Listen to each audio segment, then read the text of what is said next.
Clara Moreau found her fiancé in bed with her cousin 4 hours before their wedding, and she didn't cry. She didn't scream. She didn't cancel. Instead, she walked calmly to her dressing room, locked the door, and made a single phone call that would destroy the most powerful mafia boss in New York. Because Clara had a secret, she'd been planning this day for 6 months.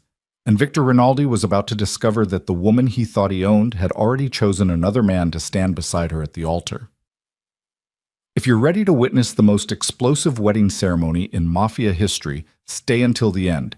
Hit that like button and comment your city below so I can see how far Clara's story travels across the world.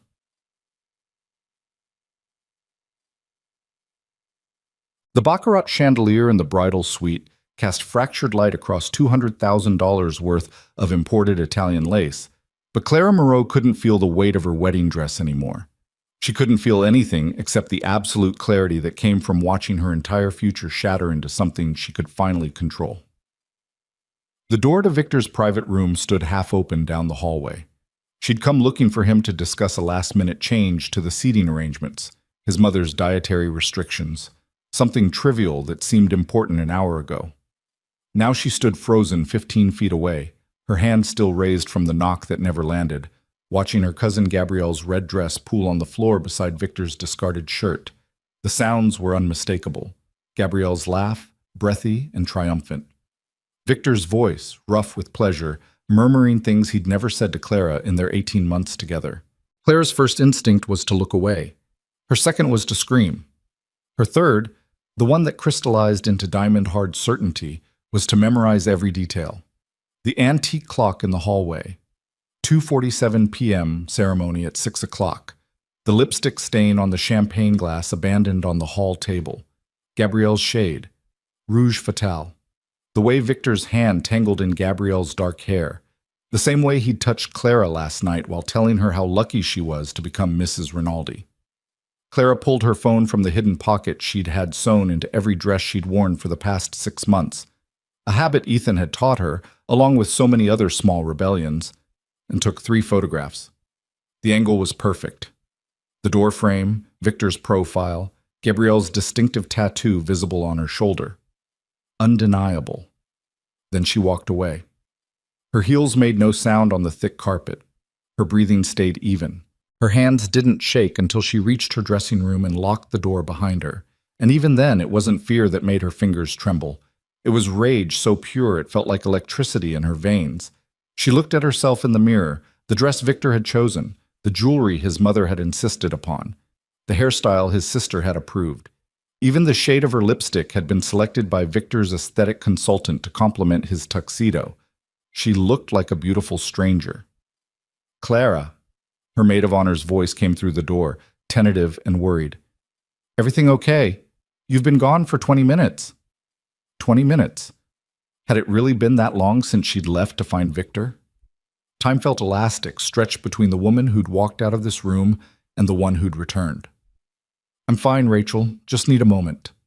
The photographer wants to start the getting ready shots in 10 minutes. Tell him 15. She waited until Rachel's footsteps faded, then pulled out her phone. Not the iPhone Victor had given her, monitored and tracked, but the burner Ethan had provided 3 weeks ago. She scrolled to the only contact saved. Found him with Gabrielle. 4 hours until ceremony. Everything changes now. The response came in seconds. "I'm ready." "Are you?" Clara looked at the photograph she'd taken, then at her reflection, then at the wedding dress that cost more than most people earned in a year. Victor had paid for all of it. Victor controlled all of it. Victor owned everything in this room except the one thing that mattered. Her choice. "More than ready," she typed. "Let's burn it all down." She deleted the message thread, powered off the burner, and hid it back in her undergarments drawer beneath the lingerie Victor had selected for their wedding night. Then she sat down at her vanity and began the careful work of transforming her face into a mask of bridal joy. By the time Rachel knocked again, Clara was smiling. The next 3 hours unfolded like a fever dream wrapped in champagne and camera flashes. Rachel and the other bridesmaids fluttered around her, adjusting her veil, touching up her makeup, exclaiming over how radiant she looked. Clara smiled and nodded and said all the right things while her mind cataloged every detail of the plan she and Ethan had spent 6 months perfecting. The guests arriving downstairs. 400 people, half of them Victor's business associates, the other half social connections too prestigious to refuse.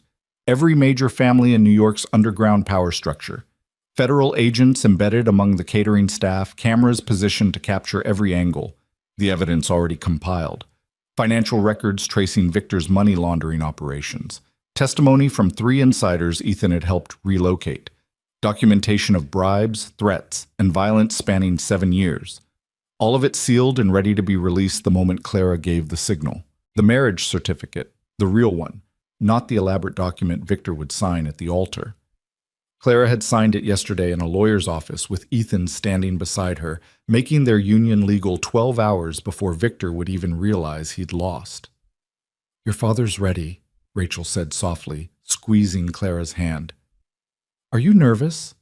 Clara met her friend's eyes in the mirror. Rachel knew nothing about the plan. Neither did any of the bridesmaids, or Clara's parents, or anyone except the small circle of people who'd helped make this possible. It was safer that way. Victor had eyes everywhere. "Not nervous," Clara said, and it was true. "Just ready for everything to change." Rachel smiled, misunderstanding completely. "You're going to be so happy, Clara. I know Victor seems intense, but he loves you. Anyone can see that." Love. The word tasted like ash in Clara's mouth. Victor didn't love her. Victor loved possession, control. The image of having the senator's daughter on his arm, the political connections her family brought, the respectability her name provided for his empire of violence and corruption. He'd told her as much, in the early days when he'd still bothered with honesty. "You're perfect for me, Clara. Beautiful, educated, connected. You'll make an excellent wife. I'll give you everything you could want. Clothes, jewelry, houses. All you have to do is be mine." She'd been flattered then, naive enough to think his intensity meant passion, sheltered enough to mistake his control for protection. That was before she understood what being his really meant, before the tracking devices in her car, before the monitoring software on her phone, before the casual threats disguised as concern, the isolation disguised as devotion, the cage disguised as luxury. Before Ethan Blackwell looked at her across a catering consultation meeting and somehow saw through every careful smile to the desperation underneath. "5 minutes!" someone called from the doorway. Clara stood, and 6 women rushed forward to arrange her train, her veil, her bouquet of white roses that Victor had insisted upon despite Clara preferring peonies. She let them fuss, let them perfect the image of the blushing bride, while inside she felt nothing but ice-cold determination. Her father appeared in the doorway, distinguished in his tuxedo, his eyes already suspiciously bright. Senator James Moreau, 3-term representative from New York, progressive champion, crusader for justice. He had no idea he was about to walk his daughter down the aisle to a man who'd orchestrated the murder of a rival family head just 6 weeks ago. Clara had wanted to tell him, had drafted the conversation a dozen times, but her father was too honest, too transparent. He'd never be able to hide his knowledge from Victor, and Victor would know someone had talked. The risk was too great. After today, she'd tell him everything. After today, when it wouldn't matter anymore what Victor knew. "You look so beautiful, sweetheart." Her father's voice cracked as he offered his arm. "Your mother would have been so proud." Clara's mother had died when she was 16, too soon to warn her about men like Victor Rinaldi. Too soon to teach her that sometimes the most dangerous predators wore custom suits and quoted poetry. "I wish she could be here," Clara said softly, and meant it. Her mother would have seen through Victor immediately, would have asked the questions Clara had been too dazzled to consider, would have protected her daughter from ever needing to plan something as desperate and dangerous as what was about to unfold. The music started. Wagner's bridal chorus, traditional and expected. Clara took her father's arm and let him lead her toward the grand staircase. The estate was magnificent. Victor's family home, a sprawling mansion in the Hamptons that spoke of old money and older power. The ceremony would take place in the garden, beneath an arch of white roses and crystal, with the ocean providing a dramatic backdrop. 500 chairs arranged in perfect rows, a string quartet playing, champagne waiting for the reception. every detail orchestrated by Victor to demonstrate his wealth, his taste, his power. Every detail about to become evidence. Clara descended the stairs with practiced grace, her father steady beside her. Through the windows, she could see the assembled guests rising to their feet, turning to watch her approach. She recognized faces, politicians, businessmen, society wives, and underneath the veneer of respectability, the real power structure of New York's criminal elite. The Castellanos, Victor's biggest rivals. The Kowalskis, his reluctant allies. The Yusufs, neutral but watching. And scattered among them, men and women in catering uniforms who weren't really servers at all. She reached the bottom of the stairs. The doors to the garden stood open, the aisle stretching ahead of her like a path through fire. At the end, beneath the elaborate arch, Victor waited. He looked perfect. Devastatingly handsome in his custom tuxedo, his dark hair styled precisely, his expression carefully arranged into tender anticipation. To anyone watching, he appeared to be a man desperately in love, waiting for his bride. Clara knew better. She'd seen his real face 4 hours ago, twisted with pleasure as he betrayed her with her own cousin. She'd seen it a dozen other times, cold with rage when she questioned him, cruel with satisfaction when he reminded her how completely he controlled her life, empty with indifference when she tried to connect with him as a person rather than a possession. The monster in the fairy tale always looked beautiful. That's how he got close enough to devour you. "Ready?"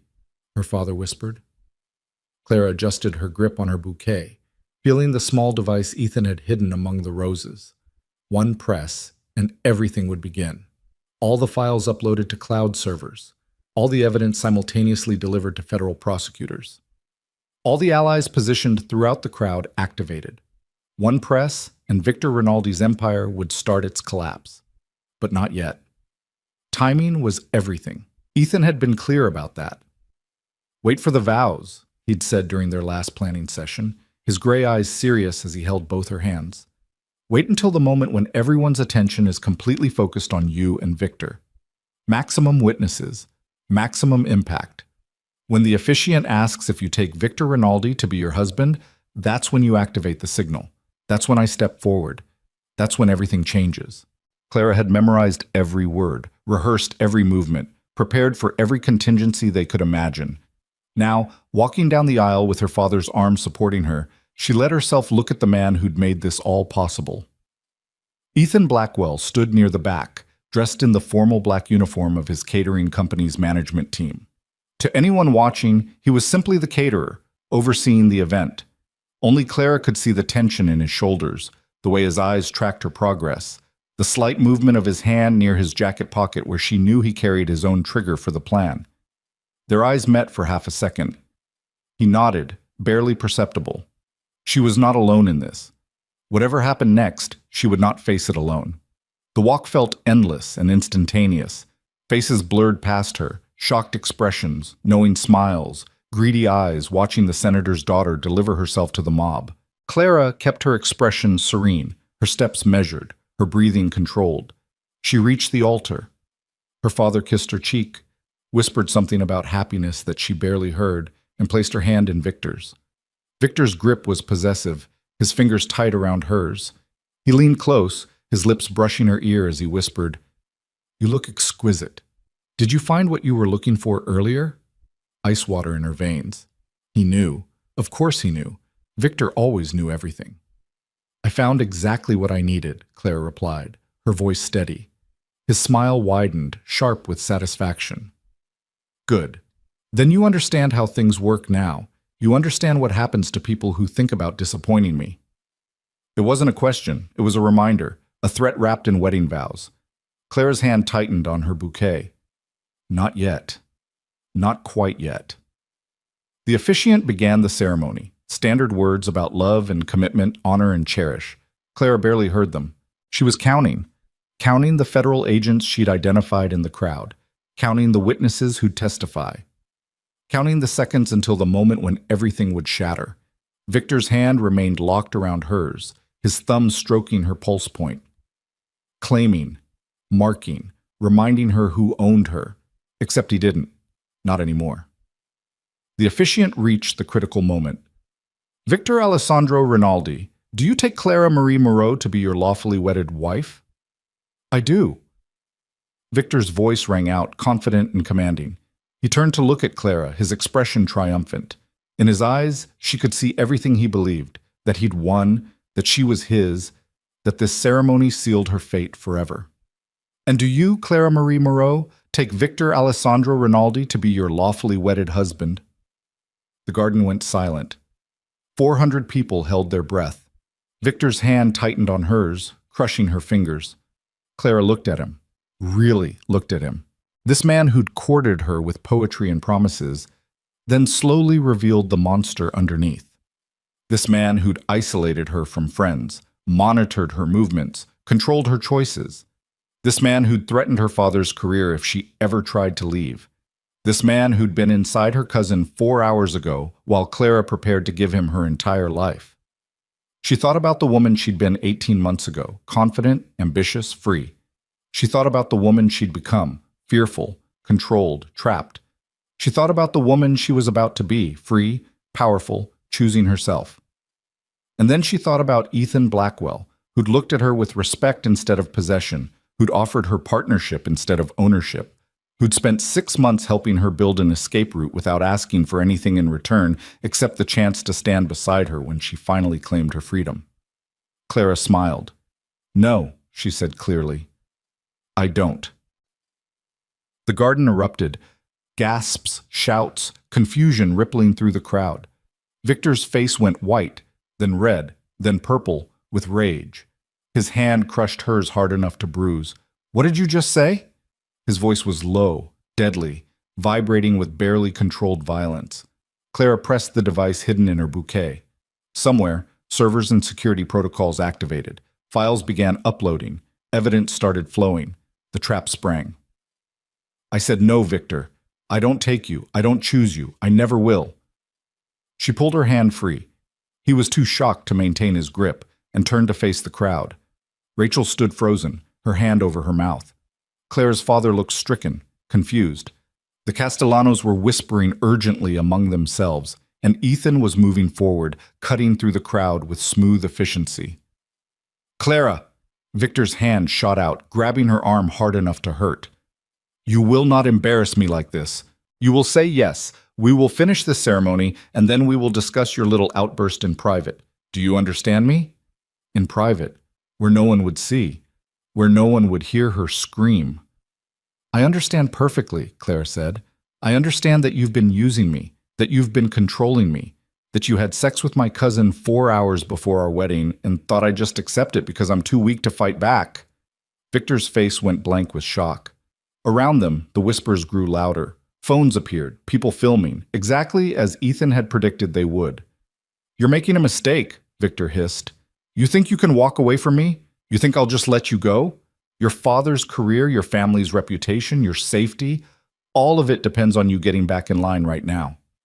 My safety? Clara laughed, and it came out sharp enough to cut. I've never been safe with you, Victor. I've been your prisoner, your trophy, your perfect, controllable bride. But I'm done being what you want me to be. Ethan reached the altar. He moved between Clara and Victor with the kind of smooth, protective grace that spoke of extensive training. Up close, he looked nothing like a caterer and everything like what he really was. A former Marine intelligence officer who'd built a security empire, a billionaire who'd used his resources to help people escape exactly the kind of situation Clara had been trapped in. Step back, Rinaldi, Ethan said quietly. Victor's eyes narrowed. Blackwell. I should have known. You've been sniffing around my fiancée for months. She's not your fiancée. Ethan's voice stayed calm, but his body language shifted into something dangerous. She was never going to be your wife. She's been mine for 3 months already. The crowd exploded with noise. Victor's face contorted with rage. His hand moved towards his jacket, where Clara knew he kept a weapon, because Victor always kept weapons close. But Ethan was faster, and the federal agents embedded in the crowd were faster still. Victor Rinaldi! A woman's voice cut through the chaos, loud and authoritative. FBI, you're under arrest for racketeering, money laundering, conspiracy to commit murder, and approximately 47 other charges. Put your hands where I can see them. Agent Sarah Chen stepped forward, badge raised, flanked by a dozen other agents who'd shed their catering uniforms for tactical gear. The string quartet had stopped playing. The guests were scrambling backward, creating space. Phones were everywhere now, capturing every second.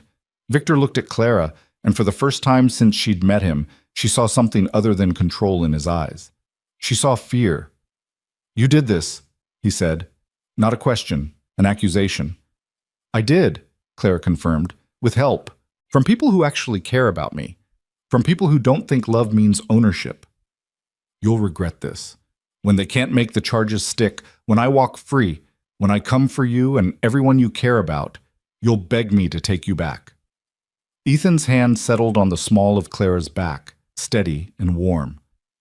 "The charges will stick. We have 7 years of documentation, 3 witnesses in protective custody, financial records that trace every dollar. And as of yesterday afternoon, your former lieutenant, Marco Santini, signed a cooperation agreement. It's over, Rinaldi." Victor's face went slack with shock. "Marco? That's impossible. He's loyal. He was loyal until you ordered him to kill his own cousin to prove his commitment. Turns out that was a bridge too far." Ethan's smile was cold. "You should have been more careful about who you trusted." The FBI agents moved in. Victor fought. Of course he did, because men like Victor couldn't accept losing control. But within seconds, they had him restrained. Agent Chen was reading him his rights while other agents began methodically arresting his associates scattered throughout the crowd. The carefully planned wedding descended into chaos. Guests fled or stood frozen in shock. Rachel finally reached Clara's side, her face pale but determined. "What the hell is happening?" "I'm escaping," Clara said simply. "I've been planning it for months. I'm sorry I couldn't tell you." Victor was really that bad? Clara showed her the bruises on her wrist from Victor's grip, already darkening. "He's a monster, Rachel. A very good actor, but a monster. And I'm done pretending he's anything else." Her father pushed through the crowd, his distinguished face ravaged with shock and confusion. "Clara, what have you done?" "What I should have done a year ago, Dad. I'm sorry. I know this will affect your career, your reputation, but I couldn't marry him. I couldn't spend my life with someone who would destroy me piece by piece." Senator Moreau looked at Ethan, then at the FBI agents, then back at his daughter. Understanding began to dawn in his eyes. "How long have you known? About Victor's real business?" "Long enough," Clara said. "I have documentation, evidence, everything you'd need if you want to distance yourself politically from this mess. I made sure you'd be protected." Her father's eyes filled with tears. He pulled her into a fierce hug, crushing her against his chest. "I don't care about my career. I care about you, my brilliant, brave girl. You should have come to me. He threatened you, threatened your career, your safety. I couldn't risk it. We could have faced him together. We are facing him together, just on my timeline, my terms." Ethan cleared his throat gently. "We should move. The press will be here soon, and Clara needs to be somewhere safe before the story breaks." Clara pulled back from her father, wiping her eyes. The garden was clearing now, agents escorting people out, securing the scene. The white roses and crystal arch stood abandoned, monuments to a wedding that would never be completed. She looked at Ethan, this man who'd spent 6 months helping her build an escape route without asking for anything in return. This man who'd married her yesterday in a quiet ceremony with only lawyers and 2 witnesses, making it legally impossible for Victor to ever claim her. This man who'd just publicly declared himself on her side, painting a target on his own back to protect her. "Thank you," she said quietly. "For all of it." Ethan's gray eyes softened. "You did this, Clara. You made the choice. You built the plan. You found the courage. I just helped with the logistics." Logistics that included marrying a stranger and taking on the most dangerous criminal in New York. "You're not a stranger anymore. And I faced worse than Victor Rinaldi." He held out his hand. "Ready to leave your wedding?" Clara looked back one last time. Victor was being loaded into an FBI vehicle, still shouting threats. The Castellanos were in quiet conversation with Agent Chen, probably negotiating their own deals. The beautiful garden was crawling with federal agents and crime scene technicians. Her wedding. The day that was supposed to mark the beginning of her new life with Victor. It was ending exactly as she'd planned, just not at all like she'd once imagined. She took Ethan's hand. More than ready. They walked back down the aisle together, past shocked guests and federal agents, past her stunned bridesmaids and worried father, past the ruins of Victor's perfect ceremony. Clara's wedding dress dragged in the grass, collecting dirt and damage, the expensive lace tearing on decorative stones. She didn't care. She was done being Victor's perfect bride, done being anything except herself. Outside, a black SUV waited. Ethan's security team, ready to move. He opened the door for her, helped her manage the ridiculous train of her dress. As she slid into the leather seat, Clara caught her reflection in the tinted window. She still looked like a bride. But the woman staring back at her wasn't the same one who'd found her fiancé with her cousin 4 hours ago. That woman had been trapped, controlled, powerless. This woman had just destroyed a criminal empire. This woman had chosen herself. This woman was free. Ethan climbed in beside her, signaling the driver to move. As they pulled away from the estate, Clara watched it recede in the side mirror, the mansion, the garden, the life she'd almost had. "What happens now?" she asked. Ethan settled back against the seat, his hand finding hers. "Now? We make sure the case against Victor is airtight. We keep you safe until he's convicted and locked away. We deal with the media circus that's about to descend. And when it's all over and you've had time to process everything that just happened," he paused, his eyes searching hers. "We figure out what comes next. Together, if you want. Separately, if that's better for you. No pressure, no control. Just choices." Choices. The word felt like oxygen after years of suffocation. Clara squeezed his hand, feeling the unfamiliar weight of the simple gold band he'd placed on her finger yesterday. A real marriage to a man she barely knew, entered into as strategy and protection. But also, maybe, possibly, the beginning of something true. "Together sounds good," she said softly. "For now, at least. We can figure out the rest as we go." Ethan smiled, and it transformed his serious face into something warm and genuine. "For now is perfect." The SUV merged onto the highway, carrying Clara away from her shattered wedding and toward a future she'd get to choose for herself. Behind them, Victor Rinaldi's empire continued its collapse. Ahead of them, uncertainty and possibility waited in equal measure. But for the first time in 18 months, Clara Moreau wasn't afraid of what came next. She was finally, gloriously free. And this time, no one would ever take that freedom away. The safe house was nothing like Victor's mansion.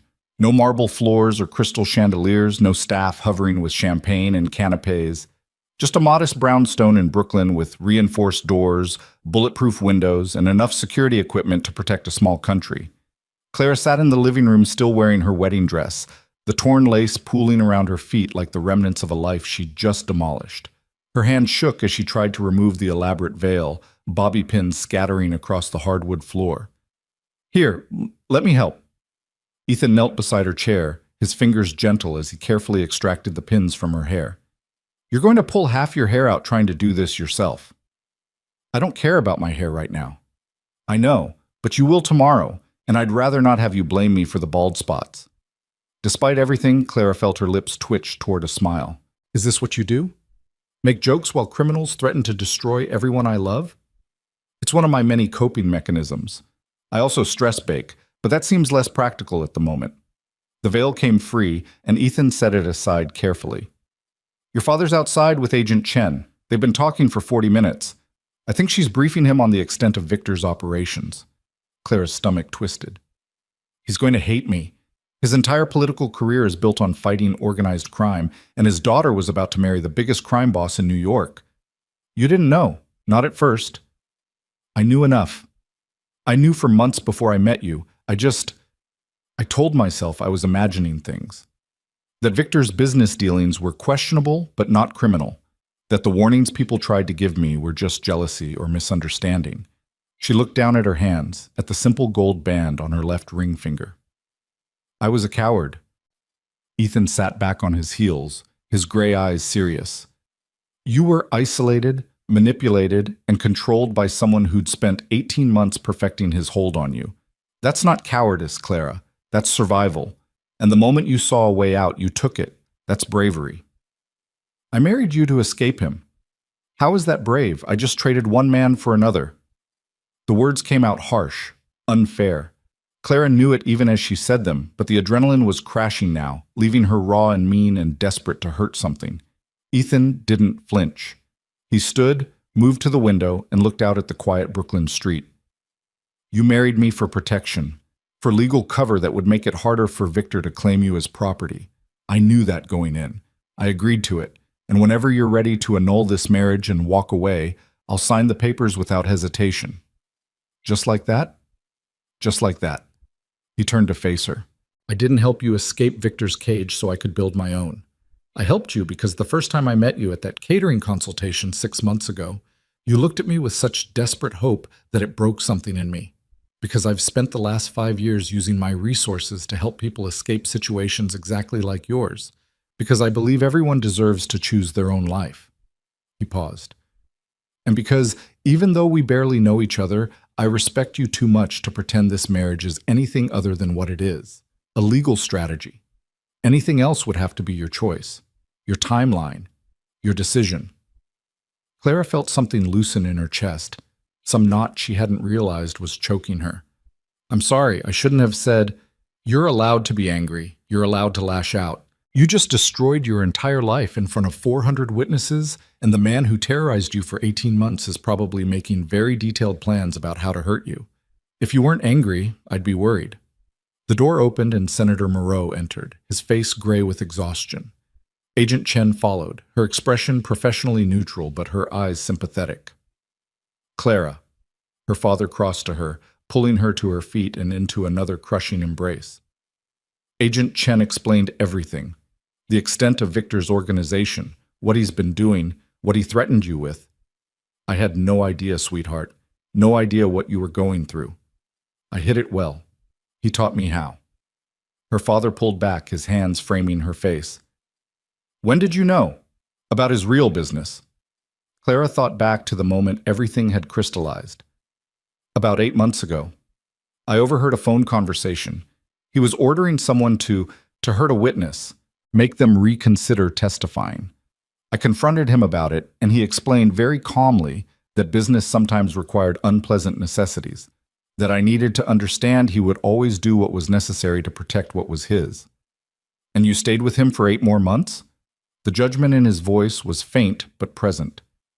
Clara felt it like a slap. He made it very clear what would happen if I left. Your career would be destroyed. Fabricated evidence of corruption, mistresses, bribery. He had files prepared, Dad, ready to leak to every news outlet in the country. He showed me, made sure I understood that my choices affected more than just me. Senator Moreau's face went pale. You should have told me. We could have... What? Gone to the authorities with a story about overhearing a phone call? Victor's lawyers would have buried us. His connections run deep. I needed proof, real, undeniable proof. So I started gathering it. She looked at Ethan. Until I met someone who could help me do more than just collect evidence. Someone who could help me actually escape. Agent Chen stepped forward.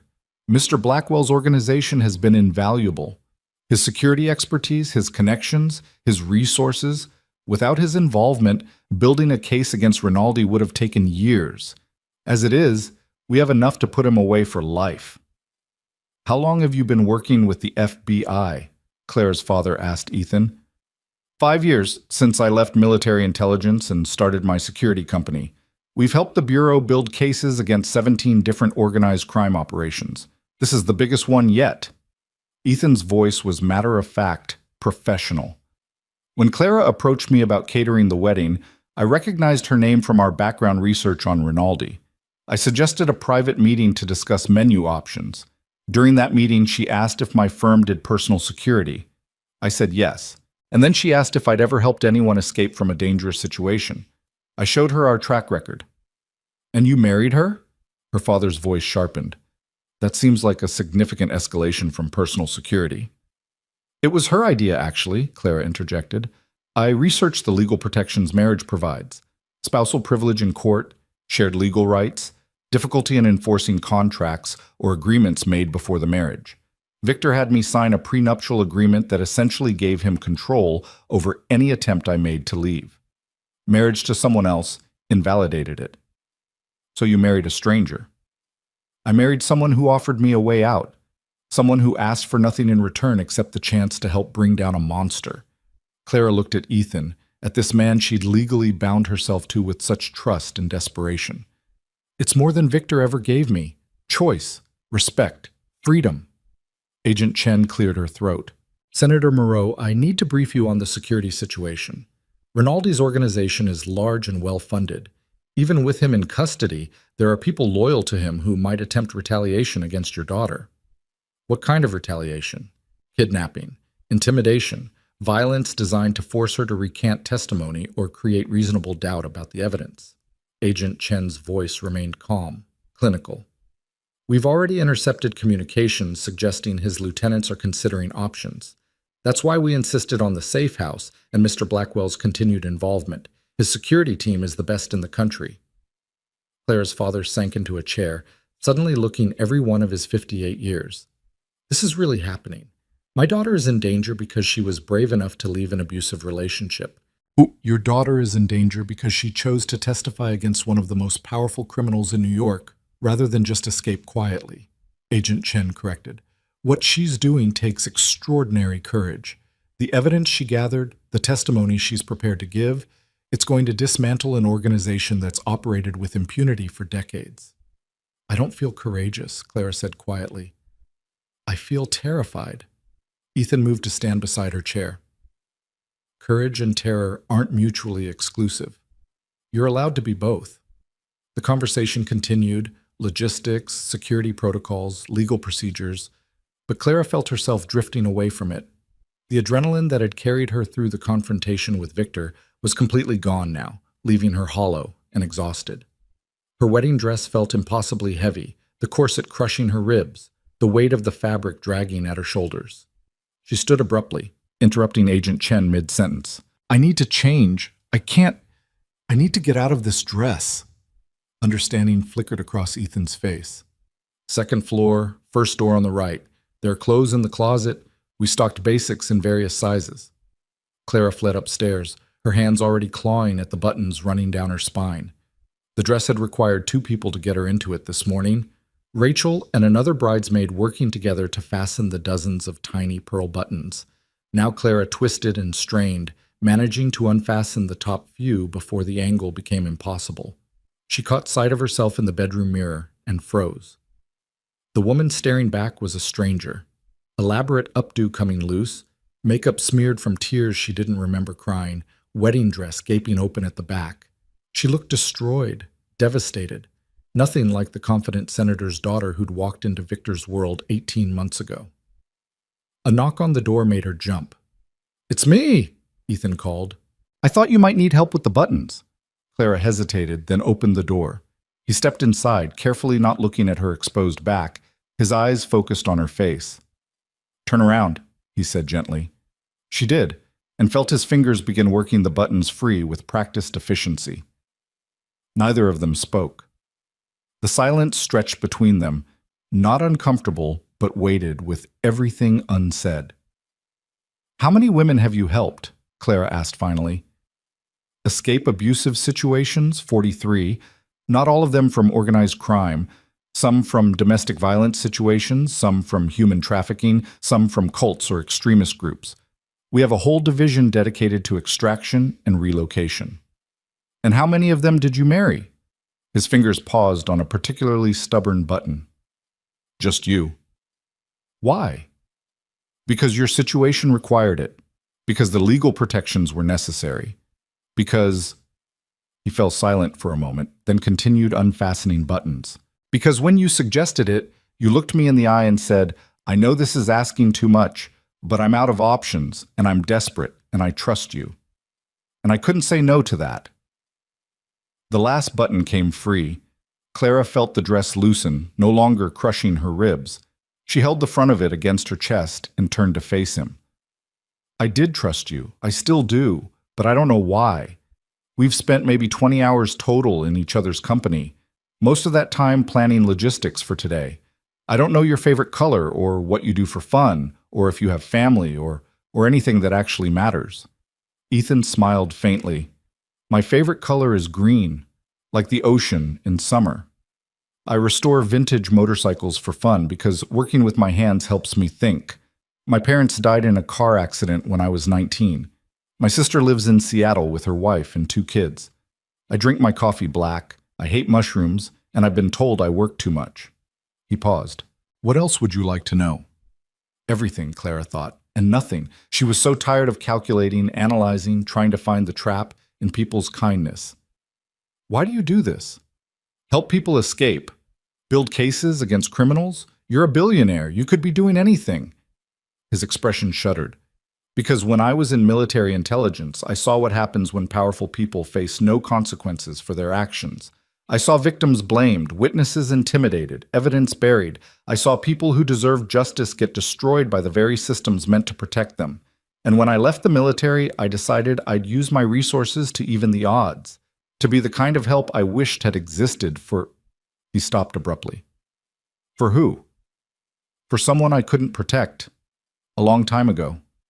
His voice was carefully neutral, but Clara heard the pain underneath. Someone who needed help escaping a bad situation and didn't get it in time. Clara understood then. The intensity with which he'd committed to her plan, the thoroughness of the preparation, the way he'd looked at her with such fierce protectiveness even though they were strangers. This wasn't just business for him. This was personal. I'm sorry, she said softly. Don't be. They're gone. But everyone I help now, that's me making sure their story ends differently. Clara let the dress fall, stepping out of the puddle of lace and silk and broken dreams. She stood in her undergarments, aware of his careful gaze staying fixed on her face, and felt something shift between them. Not attraction exactly, though she couldn't deny the pull she felt toward this man who'd risked everything to help her. More like recognition. Two people shaped by loss and control, choosing differently. Thank you, she said. For today. For the last 6 months. For marrying a stranger to keep her safe. You're welcome. Ethan moved toward the door, giving her privacy. Get changed. Rest if you can. Agent Chen wants to prep you for the preliminary hearing tomorrow, but that can wait a few hours. He left, closing the door quietly behind him. Clara stood alone in the bedroom, surrounded by the ruins of her wedding dress, and finally let herself cry. Not for Victor. Not for the life she'd almost had, but for the woman she'd been before him. The one who'd believed the world was fundamentally safe, who'd trusted her own judgment, who'd never had to plan an escape from the man who claimed to love her. That woman was gone. Clara understood that now. Today hadn't just destroyed Victor's empire. It had destroyed every illusion she'd carried about herself, her choices, her ability to see danger before it consumed her. But maybe that was necessary. Maybe she needed to demolish everything to build something real. She changed into jeans and a sweater from the closet, both fitting reasonably well, washed her face free of makeup, pulled her hair into a simple ponytail. When she looked in the mirror again, she saw someone closer to who she used to be. Before Victor. Before the fear. Downstairs, voices drifted up. Her father, Agent Chen, Ethan, all discussing security and legal strategy and what came next. Clara took a breath, steadied herself, and went to join them. The next 3 hours were a blur of preparation. Agent Chen walked her through what to expect at the preliminary hearing, the questions prosecutors would ask, the way Victor's lawyers would try to discredit her, the importance of staying calm, focused, telling the truth without embellishment. They'll paint you as a scorned woman seeking revenge, Agent Chen explained. They'll suggest you fabricated evidence because you were angry about his infidelity. They'll try to make this about a messy breakup instead of a criminal enterprise. Let them try, Clara said. I have documentation spanning 18 months, financial records, recordings of conversations, testimony from people Victor thought were loyal. His affair with Gabrielle is just context. The crimes are what matter. Her father squeezed her hand. You're stronger than I gave you credit for. I had to be. Victor didn't leave room for weakness. As evening fell, Agent Chen departed with promises to return in the morning. Clara's father left reluctantly, only after Ethan assured him the brownstone had better security than most government facilities. And then it was just the two of them, married strangers in a safe house, trying to figure out what normal conversation looked like. "You should eat something," Ethan said. "You haven't had anything since breakfast." Clara realized he was right. Her stomach felt hollow, though the idea of food made her slightly nauseous. "I'm not really hungry." "Eat anyway. Tomorrow's going to be brutal. You need your strength." He led her to the kitchen, where he efficiently assembled sandwiches while Clara perched on a bar stool and watched. There was something surreal about the domesticity of it. This morning, she'd been preparing to marry a crime boss. Tonight, she was eating turkey sandwiches with the billionaire security expert she'd married yesterday to escape him. "Can I ask you something?" Clara said between bites. "Of course." "What happens after? After the trial, after Victor's convicted, after everything settles? What happens to—" She gestured between them. "This?" Ethan set down his sandwich, giving her his full attention. "That depends entirely on what you want. The marriage can be annulled. We can go our separate ways. You can rebuild your life however you choose, and I'll make sure you have the resources and security to do it safely. And if I don't want that, then we figure out what you do want. Together." His gray eyes were steady on hers. "I meant what I said earlier, Clara. I have no expectations here. No agenda beyond keeping you safe and helping you heal. If friendship is all you want from me, that's enough. If you want space and distance, that's fine too. And if eventually you want to explore whether this—" He gestured between them, echoing her earlier motion. "Could be something more than a legal convenience. I'm open to that conversation. But only when you're ready. Only when you've had time to be free without anyone controlling your choices." "That's very reasonable of you." "I've been told I'm annoyingly reasonable." Clara smiled despite herself. "Who told you that?" "My sister, repeatedly. Usually when I'm trying to solve her problems, instead of just listening to her complain about them." "Tell me about her, about Seattle and your nieces and normal things. I need to think about something other than tomorrow." So Ethan talked about his sister Maya, who taught elementary school and made the world's worst coffee, about his nieces, 7 and 9, who were convinced their uncle was secretly a superhero because of all the security equipment in his office, about restoring motorcycles in his garage, the meditative quality of mechanical work, the satisfaction of taking something broken and making it whole again. Clara listened, asking questions, letting his voice fill the silence. And slowly, gradually, she felt some of the tension leave her shoulders. This was what normal felt like. Conversation without calculation. Comfort without cost. "Thank you," she said when he finally wound down. "For the distraction." "Any time. That's what husbands are for, right? Rambling about motorcycles until you fall asleep." "Is that what you are? My husband?" Ethan's expression grew serious. "Legally, yes. In every other way, I'm whatever you need me to be, friend, protector, ally.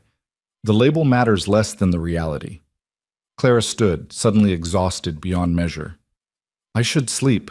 Tomorrow's going to be brutal." "Yes, we covered that." Ethan gestured toward the stairs.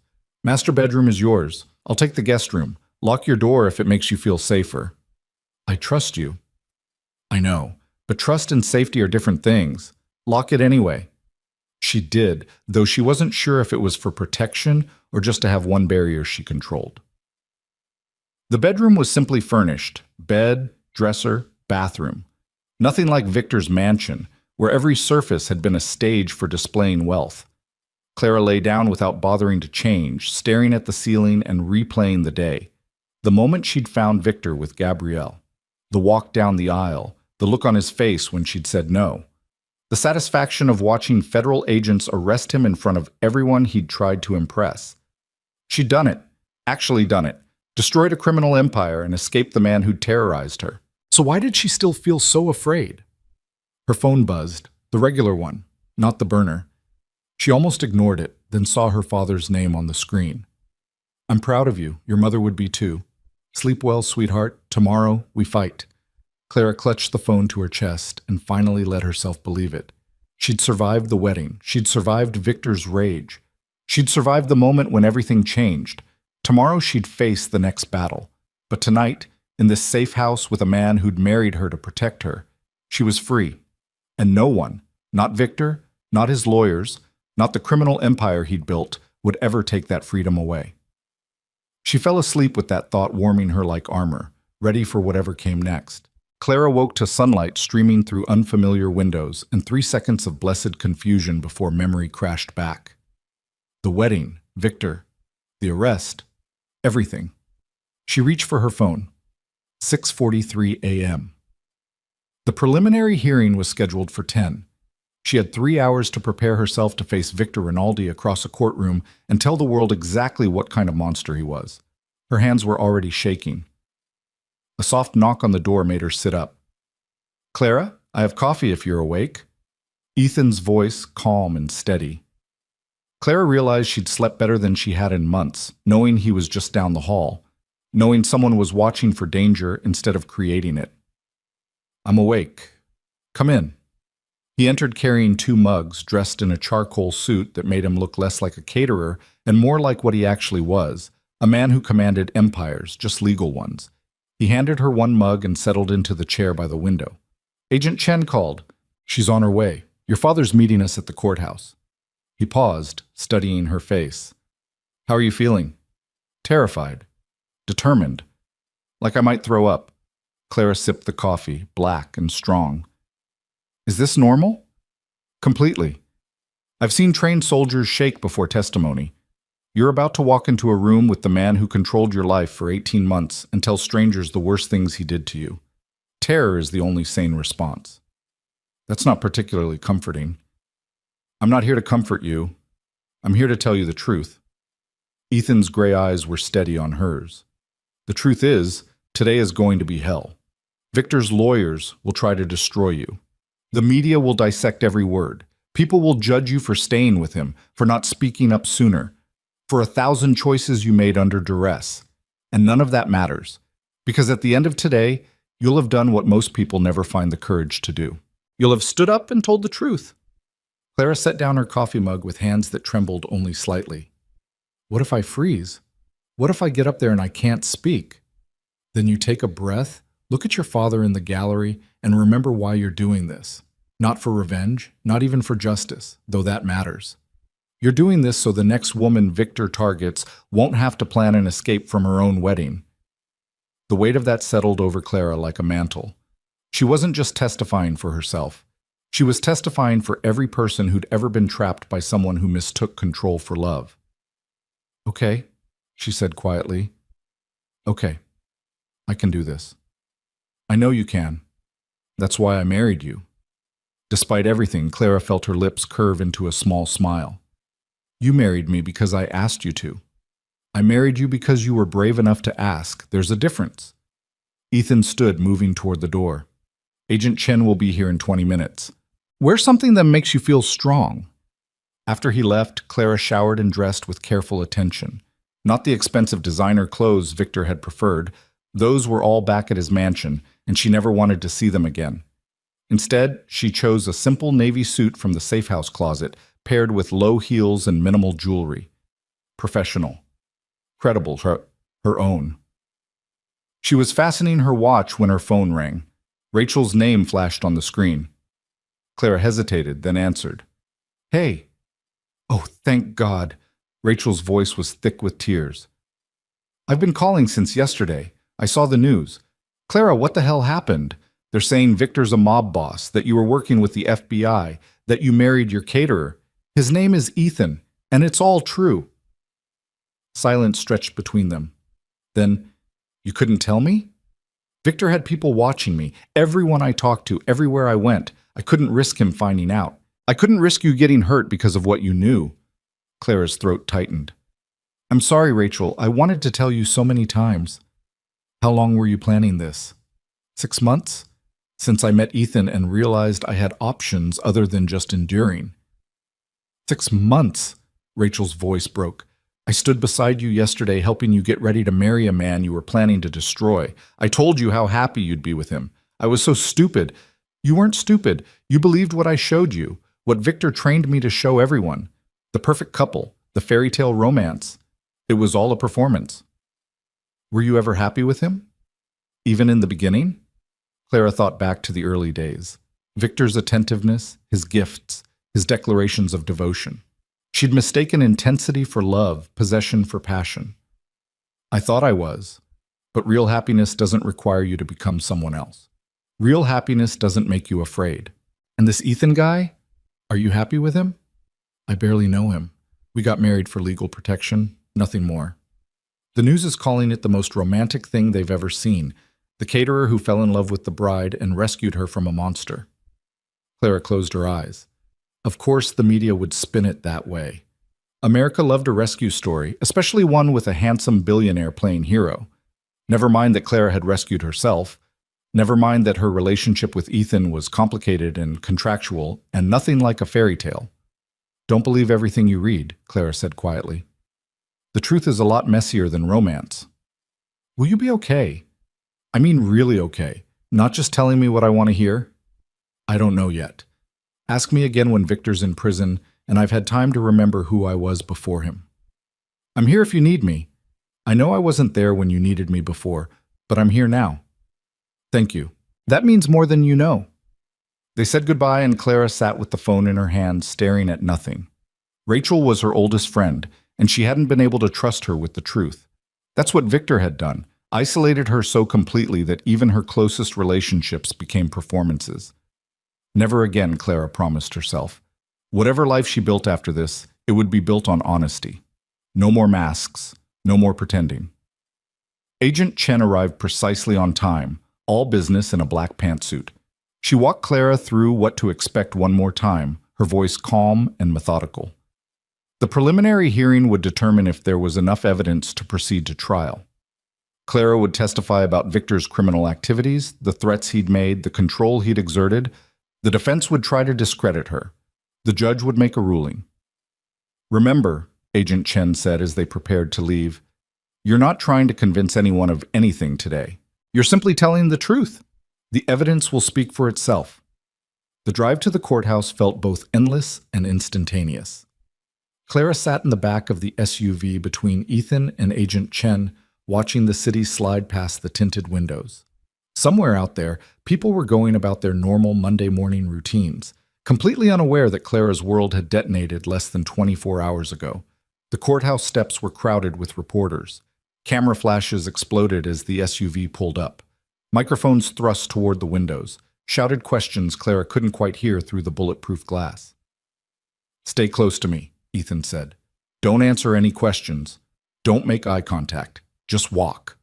Clara nodded, her mouth too dry for speech. Agent Chen exited first, followed by two of Ethan's security team. Then Ethan took Clara's hand and they stepped out into the chaos. The noise was overwhelming. Reporters screaming her name, asking about Victor, demanding to know if she was afraid, if she regretted anything, if the wedding had all been planned. Clara kept her eyes forward and let Ethan guide her through the crowd, his hand steady and warm around hers. They made it through security and into a private conference room where her father waited. Senator Moreau pulled her into a tight embrace, his cologne familiar and comforting. You look strong, he said, holding her at arm's length. You look ready. I don't feel ready. No one ever does. But you're going to be magnificent anyway. The assistant district attorney assigned to the case appeared, a sharp-eyed woman named Patricia Alvarez, who'd built her career prosecuting organized crime. She shook Clara's hand with a grip like iron. I've reviewed your testimony and the supporting evidence, Patricia said without preamble. It's comprehensive, damning. Rinaldi's lawyers are going to try to paint you as a vengeful ex-fiancé, but the financial records don't lie. Neither do the recordings or the witness statements. Stay calm, answer truthfully, and we'll get through this. What if I mess up? What if I say something wrong? Then we correct it and move forward. This isn't about perfection, Clara. It's about truth. Patricia's expression softened fractionally. I've been prosecuting men like Victor Rinaldi for 15 years. I've seen what they do to the people trapped in their orbits. What you're doing today takes extraordinary courage. Don't doubt that. A bailiff appeared at the door.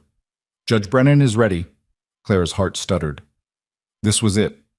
No more preparation, no more delay. Time to face the man who'd controlled her life and tell the world what he'd hidden behind expensive suits and charitable donations. Ethan squeezed her hand. You've got this. Stay close? I'll be right behind you, the whole time. The courtroom was packed. Clara walked down the center aisle, feeling hundreds of eyes tracking her movement. She spotted familiar faces in the gallery, Rachel, looking pale and worried. Several of Victor's business associates, their expressions ranging from hostile to calculating. Reporters sketching frantically in notebooks since cameras weren't allowed inside. And there, at the defense table, Victor Rinaldi sat in an orange jumpsuit that should have diminished him, but somehow didn't. He looked exactly as he had yesterday, devastatingly handsome, perfectly composed, utterly in control. When his eyes met Clara's, he smiled. It wasn't a warm smile. It was the smile of a predator who still believed he held all the power, who thought this was all just a temporary setback before he reclaimed what belonged to him. Clara felt ice crystallize in her spine. She sat in the witness box, placed her hand on the Bible for the oath, and met Victor's eyes without flinching. "Do you swear to tell the truth, the whole truth, and nothing but the truth?" "I do."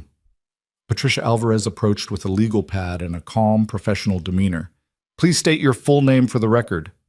"Clara Marie Moreau." "And how do you know the defendant, Victor Rinaldi?" "We were engaged to be married until yesterday when I discovered him in bed with my cousin 4 hours before our wedding ceremony." A ripple of whispers moved through the courtroom. Judge Brennan, a stern woman in her 60s, rapped her gavel once. "Order," Patricia continued smoothly. "How long were you in a relationship with Mr. Rinaldi?" 18 months. "And during that time, did you become aware of his business activities?" "Yes. Approximately 10 months into our relationship, I overheard a phone conversation where Victor ordered someone to intimidate a witness who was planning to testify against one of his associates. When I asked him about it, he explained that his business sometimes required what he called unpleasant necessities." "What did you understand that to mean?" "That he was involved in criminal activities, that violence was part of how he maintained control." Victor's lead attorney, a silver-haired man named Robert Kensington, shot to his feet. "Objection. The witness is speculating about my client's meaning rather than testifying to facts." Judge Brennan looked at Clara. "Did the defendant use those specific words, unpleasant necessities?" "Yes, Your Honor. He said, and I quote, 'Business sometimes requires unpleasant necessities. You need to understand that I will always do what's necessary to protect what's mine.'" "The objection is overruled. Continue, Ms. Alvarez." Patricia walked Clara through the next several months, the way Victor had gradually isolated her from friends and family, the tracking devices he'd installed in her car and phone, the threats he'd made against her father's career if she ever tried to leave. Clara's voice remained steady as she recounted conversations, provided dates and specifics, painted a picture of systematic control and manipulation. "Did there come a time when you decided to gather evidence against Mr. Rinaldi?" Patricia asked. "Yes. About 8 months ago, I realized I needed proof of his criminal activities if I wanted to escape safely, so I started documenting everything. Financial transactions, conversations, meetings with associates. I kept records of threats he made, promises he broke, violence he ordered." "And how did you compile this evidence without the defendant discovering what you were doing?" Clara glanced at Ethan, sitting in the front row beside her father. "I had help. From someone who understood how dangerous Victor was and who had resources to assist me." "You're referring to Ethan Blackwell?" "Yes." "How did you meet Mr. Blackwell?" "He owns a security and catering company. I hired his firm to cater the wedding. During our initial consultation, I recognized his name from media coverage of his work helping people escape dangerous situations. I asked if he might be willing to help me. He agreed." Patricia nodded, making a note. "And at some point, you and Mr. Blackwell married. Can you explain the circumstances of that marriage?" "Victor had me sign a prenuptial agreement that essentially gave him legal control over any attempt I made to leave the relationship. The agreement included clauses about me not speaking publicly about our relationship, not cooperating with law enforcement, not contacting certain people he viewed as threats. My attorney explained that marriage to another person would invalidate the agreement and provide certain legal protections. So I asked Ethan if he'd be willing to marry me. He said yes." "When did this marriage take place?" "The day before the scheduled wedding to Victor. We had a private ceremony with only lawyers and witnesses present." Another wave of whispers. Victor's face had gone very still, his eyes locked on Clara with an intensity that made her skin crawl. But she didn't look away. Wouldn't give him the satisfaction of her fear. Patricia continued her questioning for another 20 minutes, establishing the scope of Victor's criminal enterprise, the evidence Clara had gathered, the threats he'd made. With each answer, Clara felt something loosening in her chest. The truth, spoken aloud in a room full of witnesses, had power. It made her real again. Made her choices matter. Then it was Robert Kensington's turn. He approached the witness stand with the confidence of a man who'd destroyed 1,000 testimonies. Miss Moreau, you've painted quite a dramatic picture of my client, a monster who controlled you, threatened you, terrorized you, and yet you stayed with him for 18 months. Yes. You attended charity galas on his arm. You smiled for photographers. You planned an elaborate wedding. You certainly didn't look like a woman in fear for her safety. That's what Victor taught me to do. Perform. Pretend everything was perfect. Or perhaps everything was perfect until you discovered your fiancé's infidelity and decided to punish him for it. Patricia stood. Objection. Counsel is testifying rather than questioning. Sustained. Mr. Kensington, ask questions or sit down. Kensington smiled, unfazed. Miss Moreau, isn't it true that you only began claiming abuse and criminal activity after you discovered Mr. Rinaldi with your cousin? No. I began documenting his criminal activity 8 months ago. His affair with Gabrielle simply confirmed what I already knew, that he had no genuine care for me, that I was nothing but a possession to him. A possession he lavished with gifts, jewelry, luxury accommodations. Hardly the treatment of someone uncared for. Things aren't the same as care. Victor gave me expensive presents the way someone might accessorize a car, to make me look better on his arm, to demonstrate his wealth, never because he wanted me to be happy. Kensington pulled out a photograph. Your Honor, I'd like to enter this into evidence. It's a photo from a charity event 3 months ago. Does this look like a woman being held prisoner, Ms. Moreau? Clara looked at the image. She remembered that night. The Gala for Children's Literacy, one of Victor's favorite causes because it made him look philanthropic. In the photo, she stood beside him in a couture gown, smiling brilliantly. Victor's hand rested possessively on her waist. She also remembered what had happened an hour before that photo was taken. Victor's rage when she'd suggested wearing a different dress than the one he'd selected. The way he'd gripped her arm hard enough to bruise, his voice deadly calm as he explained that she would wear what he chose, behave as he directed, and smile prettily while doing it. Or her father would find his campaign donations mysteriously drying up right before a crucial election. That's a photograph of me performing, Clara said steadily, of me doing what I was told to do to keep the people I loved safe. If you look closely at my left arm, you can see the edge of a bruise that Victor left when he grabbed me during an argument earlier that evening. Kensington moved on quickly. You claim my client threatened your father's career. Do you have any proof of these alleged threats? I have recordings of 3 separate conversations where Victor explicitly stated what would happen if I tried to leave him. Financial ruin for my father's campaign, fabricated evidence of corruption, leaked stories to damage his reputation. Convenient that you just happened to be recording these conversations. Not convenient, calculated. I knew I'd need proof. I knew no one would believe me without it.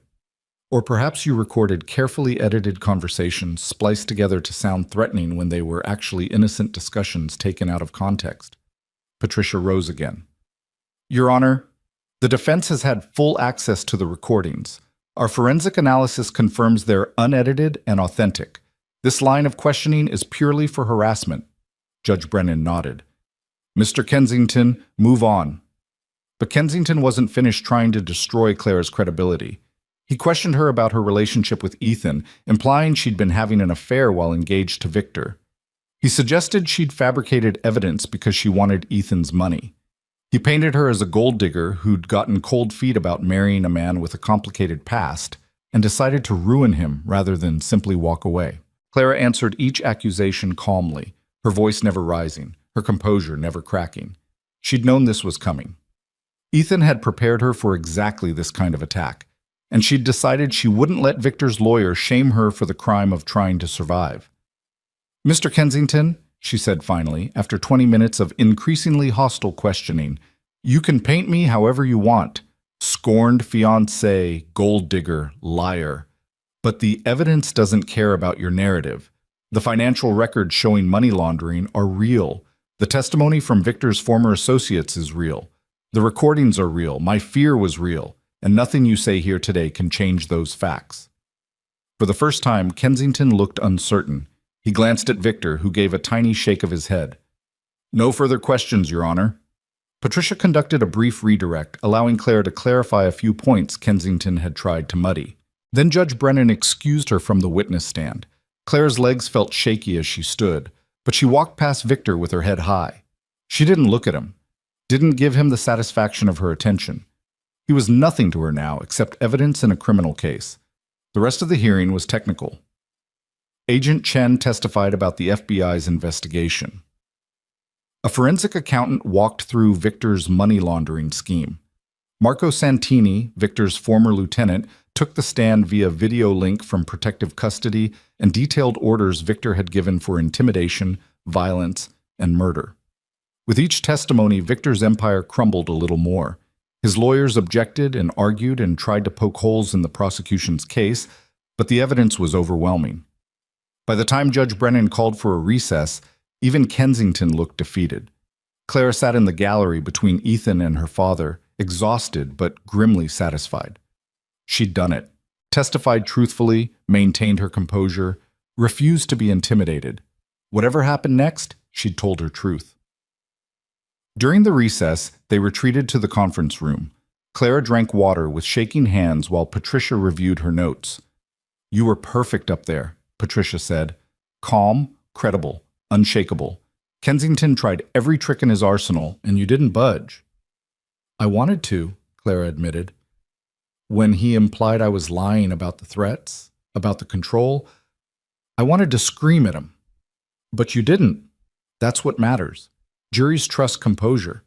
They trust someone who can take aggressive questioning without falling apart. This wasn't the actual trial, though, just the preliminary hearing, which we're going to win. Judge Brennan isn't going to dismiss a case this solid. We'll proceed to trial, probably in 6 to 8 weeks. And based on what I saw today, I think we have an excellent chance of conviction. Clara felt some of the tension leave her shoulders. 6 to 8 weeks. She could survive that. Could prepare for another round of testimony, another battle with Victor's lawyers.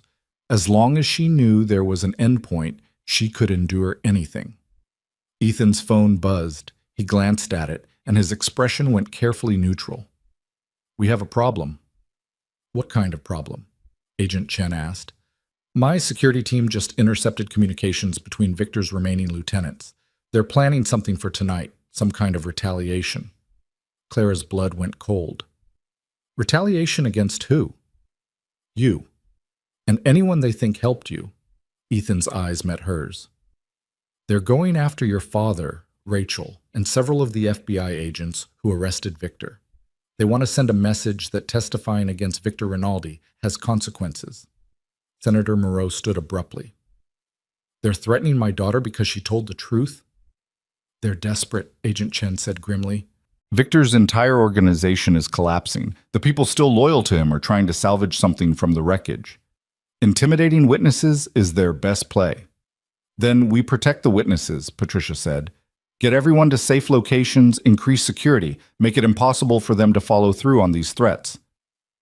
I've already activated protective protocols for everyone on the target list, Ethan said. Rachel's being moved to a secure location as we speak. Extra agents are being assigned to Senator Moreau's detail. But Clara, he turned to her. You're the primary target. They're planning to grab you tonight, make an example of you. To force me to recant my testimony. Or to punish you for giving it. Either way, we need to assume they're serious. Clara thought about Victor in the courtroom, that cold smile, that absolute certainty that he still controlled her fate. Of course he'd ordered this. Even from jail, even facing overwhelming evidence, he believed he could terrorize her into submission. He was wrong. Let them try, Clara said quietly. I have the best security team in the country protecting me. I have federal agents watching my back, and I'm done being afraid of Victor Rinaldi. Clara, her father started. No, Dad, I'm not backing down. I'm not recanting. I'm not hiding for the rest of my life because Victor's thugs made threats. I stood up in court today and told the truth. I'm not going to let anyone make me regret that. Ethan studied her for a long moment. You're sure? Completely. Then we do this smart. Enhanced security, controlled movements, zero unnecessary risks. You don't leave the safe house without a full detail. You don't communicate with anyone except through secure channels. And if things escalate, you get me somewhere safe and let the professionals handle it. I'm brave, not stupid. A bailiff appeared in the doorway. Judge Brennan is ready to render her decision. They filed back into the courtroom. Clara took her seat, Ethan solid and steady beside her. Victor watched from the defense table, his expression unreadable, but his eyes burning with rage. Judge Brennan entered, and everyone rose. When she sat, she wasted no time on preamble. I've reviewed the evidence presented today and the supporting documentation provided by both the prosecution and defense. The testimony of Ms. Moreau is credible and corroborated by substantial physical evidence. The financial records clearly demonstrate a pattern of illegal activity. The witness statements paint a consistent picture of organized criminal enterprise. She looked directly at Victor. Mr. Rinaldi, there is more than sufficient evidence to proceed to trial on all charges. You will remain in custody without bail until such time as the trial concludes. Preliminary hearing is adjourned. The gavel came down. Victor's lawyers immediately began objecting, demanding appeal, insisting their client wasn't a flight risk.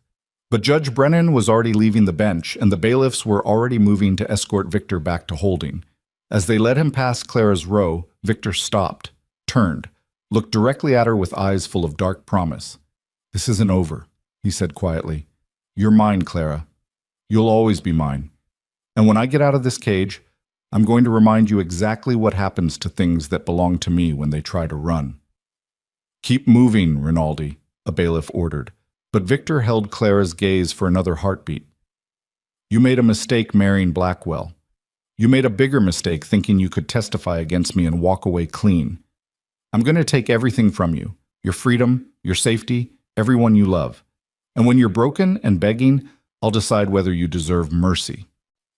Ethan rose from his seat, his hand moving toward Victor, but Agent Chen stopped him with a gesture. She stepped directly into Victor's line of sight, blocking his view of Clara. "Make all the threats you want, Rinaldi. Every word is being documented as witness intimidation. You're just digging your hole deeper." Victor smiled. "I don't make threats, Agent Chen. I make promises. Ask anyone who's ever crossed me.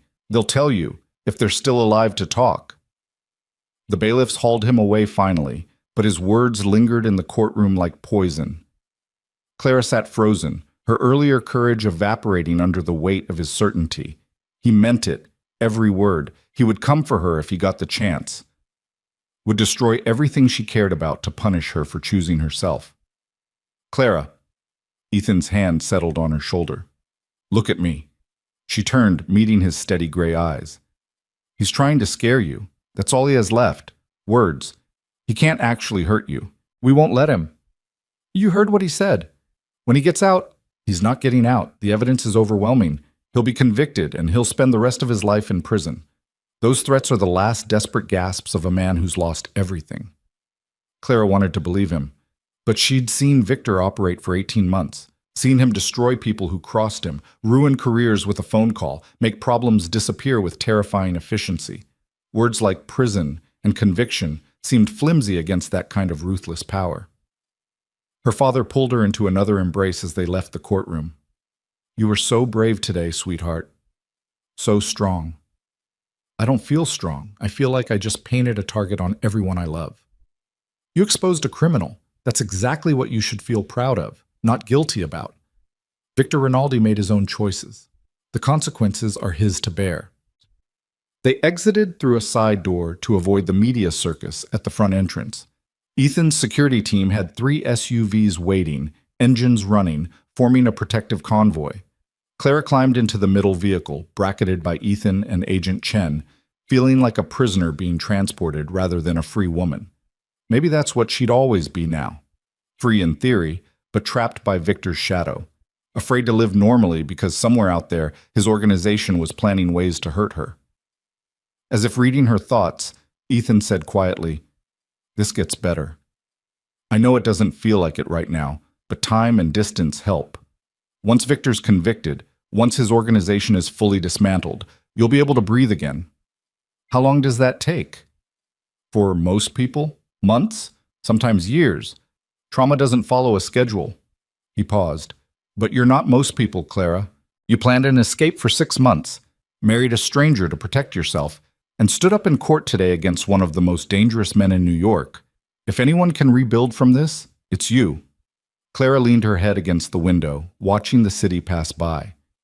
Somewhere out there, people were living normal lives, going to work, meeting friends for coffee, planning futures that didn't involve criminal trials and death threats. She wanted that. Wanted normal so badly it ached. But normal would have to wait. First, she had to survive what came next. And based on the look in Victor's eyes as he'd made his threats, what came next was going to be a war. The war started 3 hours after they returned to the safe house. Clara was in the kitchen attempting to eat dinner she couldn't taste when Ethan's phone exploded with alerts. He answered, listened for 10 seconds, and his expression went from calm to lethal in the space of a heartbeat. When? He demanded. How many? Is she secure? Clara set down her fork, her appetite vanishing completely. What happened? Ethan held up one hand, still listening. Keep her there.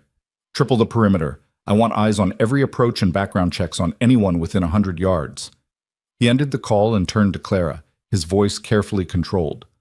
Rachel's fine, but Victor's people just tried to grab her outside her apartment. The room tilted. Is she hurt? No. My security team intercepted them before they got close. 3 men, armed, with zip ties and a van. They're in FBI custody now.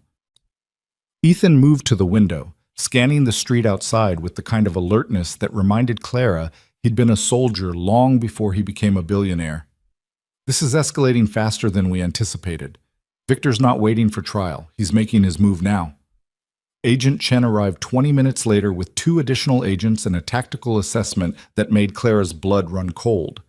Victor's remaining lieutenants had coordinated attacks on 5 different targets simultaneously. Rachel, 2 FBI agents who'd participated in his arrest, a prosecutor who'd agreed to testify about previous cases, and Clara's father's campaign office. They're sending a message, Agent Chen explained, spreading photographs across the dining table. Anyone who helps build a case against Victor Rinaldi will pay the price. They failed tonight because we were prepared, but they'll try again. My father? Clara's voice came out smaller than she intended. Is secure. We moved him to an undisclosed location with a full protective detail. He's not happy about it, but he's safe. Clara stared at the photographs. Men in tactical gear being arrested, weapons confiscated. A white van with blackout windows that had been intended to transport Rachel to somewhere unspeakable. This wasn't theoretical anymore. This was Victor's empire striking back with violence and desperation. What do we do? She asked. We accelerate the timeline, Patricia Alvarez said, entering the dining room with a stack of legal documents. We can't wait 6 to 8 weeks for trial. Every day Victor's organization remains operational is another day they can hurt people. I'm petitioning the court for an expedited trial schedule, 4 weeks maximum. Can you do that? With evidence this strong and active threats against witnesses, Judge Brennan will allow it. The question is whether we can be ready. Patricia looked at Clara. Which means more preparation, more testimony, more time in that courtroom facing Victor and his lawyers. Can you handle that? Clara thought about Rachel nearly kidnapped, her father in hiding, federal agents risking their lives because Clara had chosen to speak up. She thought about every woman who'd ever been trapped by a man like Victor, too afraid to fight back because the cost seemed too high. I can handle it, she said. Whatever it takes to put him away permanently. The next 3 weeks became a blur of preparation and paranoia. Clara lived in the safe house, rarely leaving except for strategy sessions with Patricia and her legal team. Ethan's security protocols were suffocating: armed guards, restricted communication, background checks on anyone who came within 50 feet of her. But every time Clara felt frustrated by the restrictions, she remembered that van outside Rachel's apartment and accepted the cage that kept her breathing. She saw her father twice, both times in secure federal facilities. He looked older each visit, the stress of his daughter's situation carving new lines into his distinguished face. But he never suggested she recant her testimony, never implied this was too high a price to pay for justice. "Your mother would be so proud of you," he said during their second visit, his eyes suspiciously bright. "Standing up to a monster, refusing to be intimidated. That's the daughter she raised. I'm terrified every single day, Dad. Courage isn't the absence of fear, sweetheart. It's doing the right thing despite the fear. You've got that in spades." Rachel called regularly, her voice strained but determined. She'd moved in with her sister in Connecticut, accepting protection she clearly resented but understood was necessary. "I can't believe I'm in witness protection because I was your maid of honor," she said during one call, trying for humor and landing somewhere near hysteria. "This is insane, Clara." "I know. I'm sorry. I'm so sorry you're caught up in this." "Don't apologize. You saved yourself. That's not something to be sorry about. I wish you'd trusted me sooner. I could have helped. I couldn't risk it. Victor had people everywhere." "Does he still?" That was the question that kept Clara awake at night. Despite the arrest, despite the crumbling organization, Victor's influence seemed to extend beyond reason. Two witnesses who'd agreed to testify suddenly developed cold feet. A key piece of financial evidence disappeared from a supposedly secure FBI server. Small acts of sabotage that suggested Victor's reach extended further than anyone had anticipated. "He's got someone on the inside," Ethan said during a tense strategy meeting with Agent Chen and Patricia. "Someone feeding him information, executing orders. We need to find them before the trial starts." "We're investigating," Agent Chen said grimly, "but Victor's been cultivating sources for years." "It could be anyone, a clerk, an agent, even someone in the prosecutor's office." Patricia's expression hardened. "Then we assume everything leaks. We prepare for Victor knowing our strategy, our witnesses, our evidence. We build a case so airtight that even with inside information, he can't escape it." The work consumed Clara. Hours of testimony rehearsal, reviewing documents until her eyes burned, preparing for every possible attack Victor's defense might launch. Patricia was relentless, attacking Clara's credibility with the same viciousness Kensington would employ, forcing her to defend every choice, every timeline, every piece of evidence. "I need you unshakable," Patricia explained after a particularly brutal practice session that left Clara in tears. "I need you to have answered every ugly question in this room, so that when Kensington asks them in court, you're ready. I know it's hard. I know it feels like I'm attacking you, but I'm preparing you to survive." Ethan was different from Patricia. Where she attacked, he supported. He sat with Clara during late nights when panic attacks made breathing difficult. He made her eat when stress killed her appetite.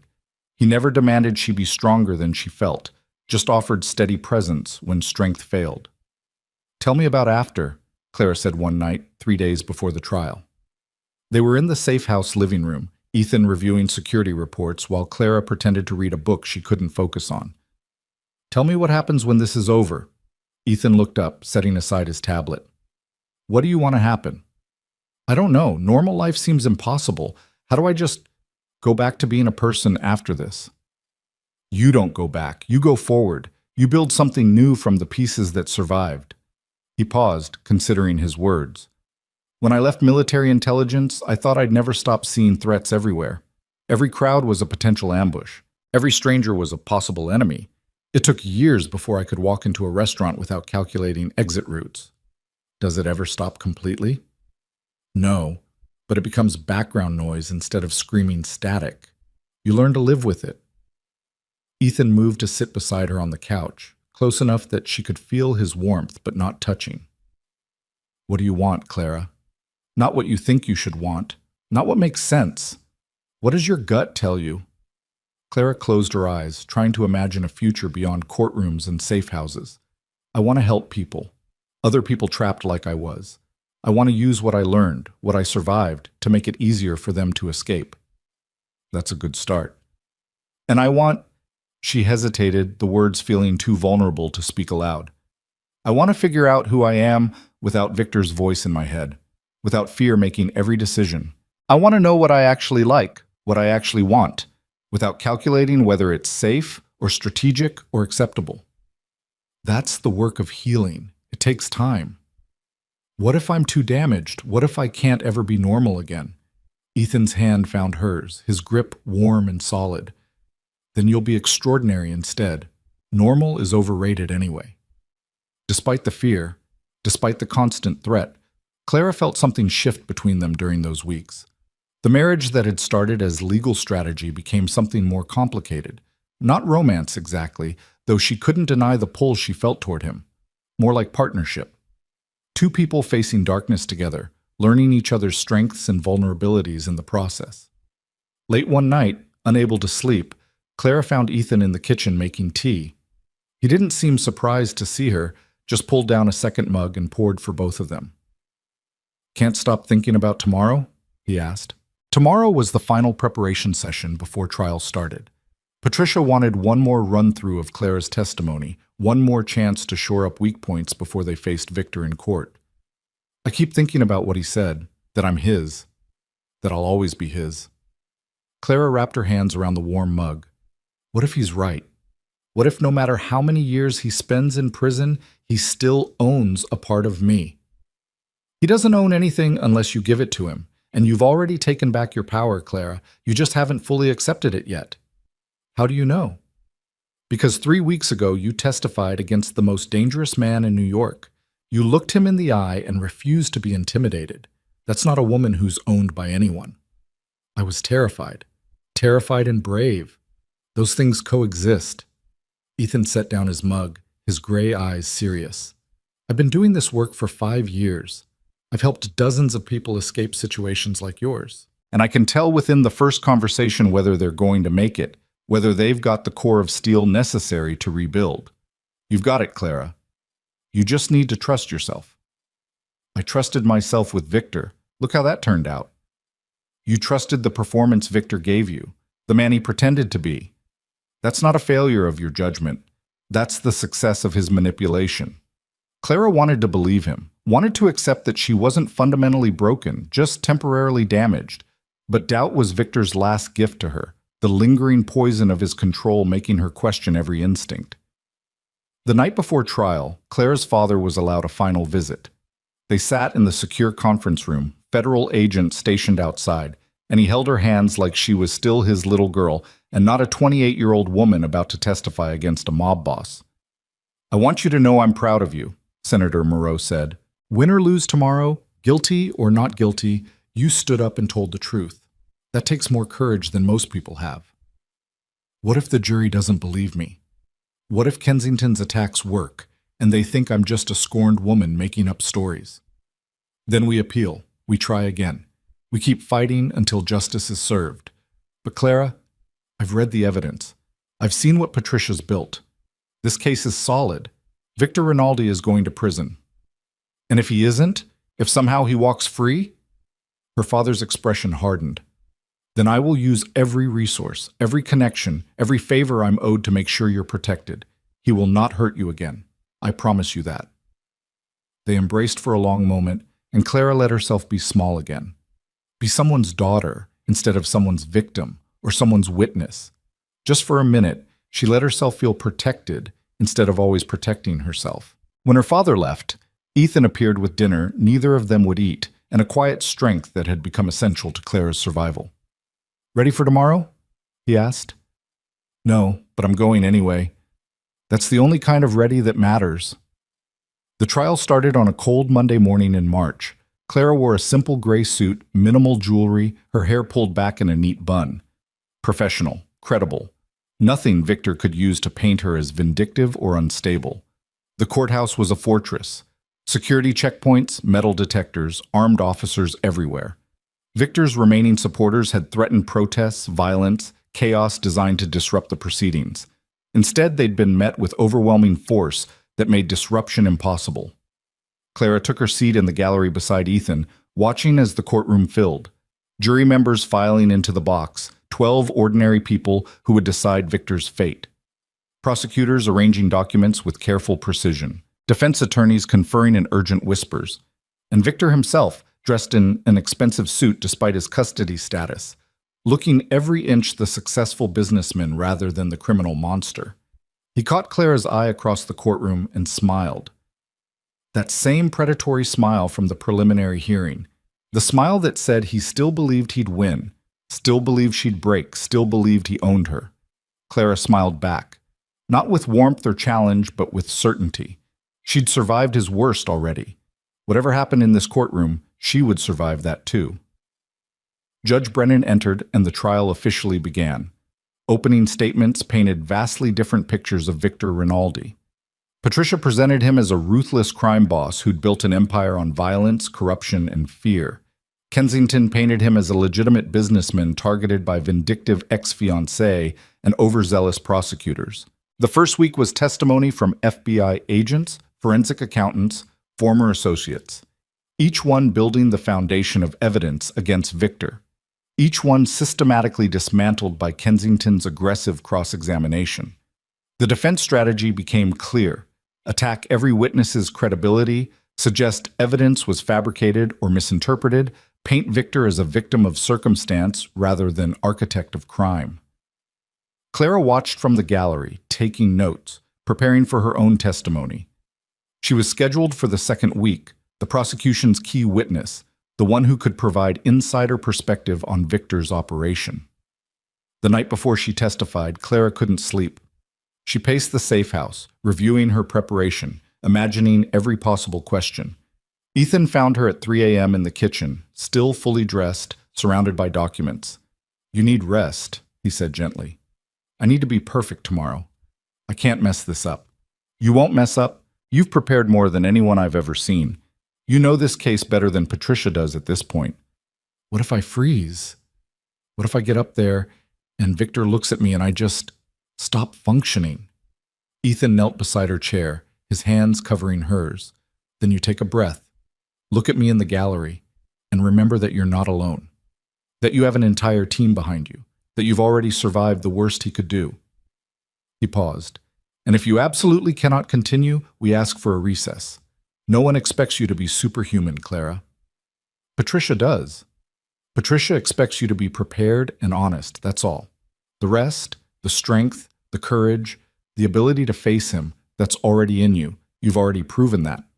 Clara leaned into him, letting his steadiness anchor her. Over the past 3 weeks, this had become natural, turning to Ethan when fear overwhelmed her, accepting comfort without calculating the cost. Their marriage might have started as strategy, but somewhere along the way it had become something more real than either of them had anticipated. "Thank you," she whispered, "for all of this, for being exactly who I needed." "Always," Ethan said simply, and Clara believed him. She took the stand the next morning with shaking hands and absolute determination. Patricia walked her through her testimony with the careful precision they'd rehearsed dozens of times.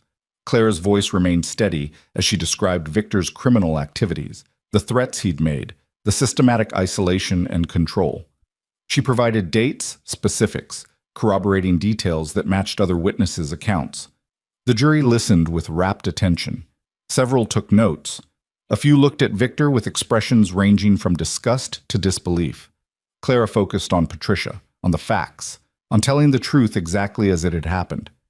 Then Kensington stood for cross-examination, and the real battle began. He started gentle, almost sympathetic. "Miss Moreau, you've testified that you were afraid of my client, and yet you planned an elaborate escape instead of simply going to the authorities. Why is that?" "Because Victor had connections within law enforcement. He told me about paying off officers, judges, prosecutors. I didn't know who I could trust." "So you trusted Mr. Blackwell, a man you'd just met?" "I researched his background extensively. His work helping people escape dangerous situations is well documented and verified. Yes, I trusted him." "Convenient that he's also a billionaire. Did his wealth factor into your decision to marry him?" Patricia objected. "Relevance, Your Honor?" "I'm establishing the witness's motivations," Kensington argued. Judge Brennan considered. "I'll allow it, but tread carefully, Mr. Kensington." Clara met Kensington's eyes. "I married Ethan Blackwell for legal protection. His wealth was irrelevant.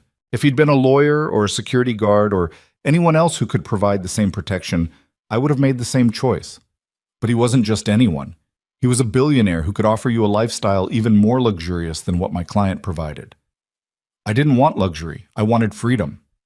Those are very different things. Kensington shifted tactics. You've testified that my client threatened your father's career. Can you provide specific examples of these threats? Clara had prepared for this. She detailed 3 separate conversations, providing exact dates, locations, and Victor's precise words. With each example, she watched Kensington's expression tighten.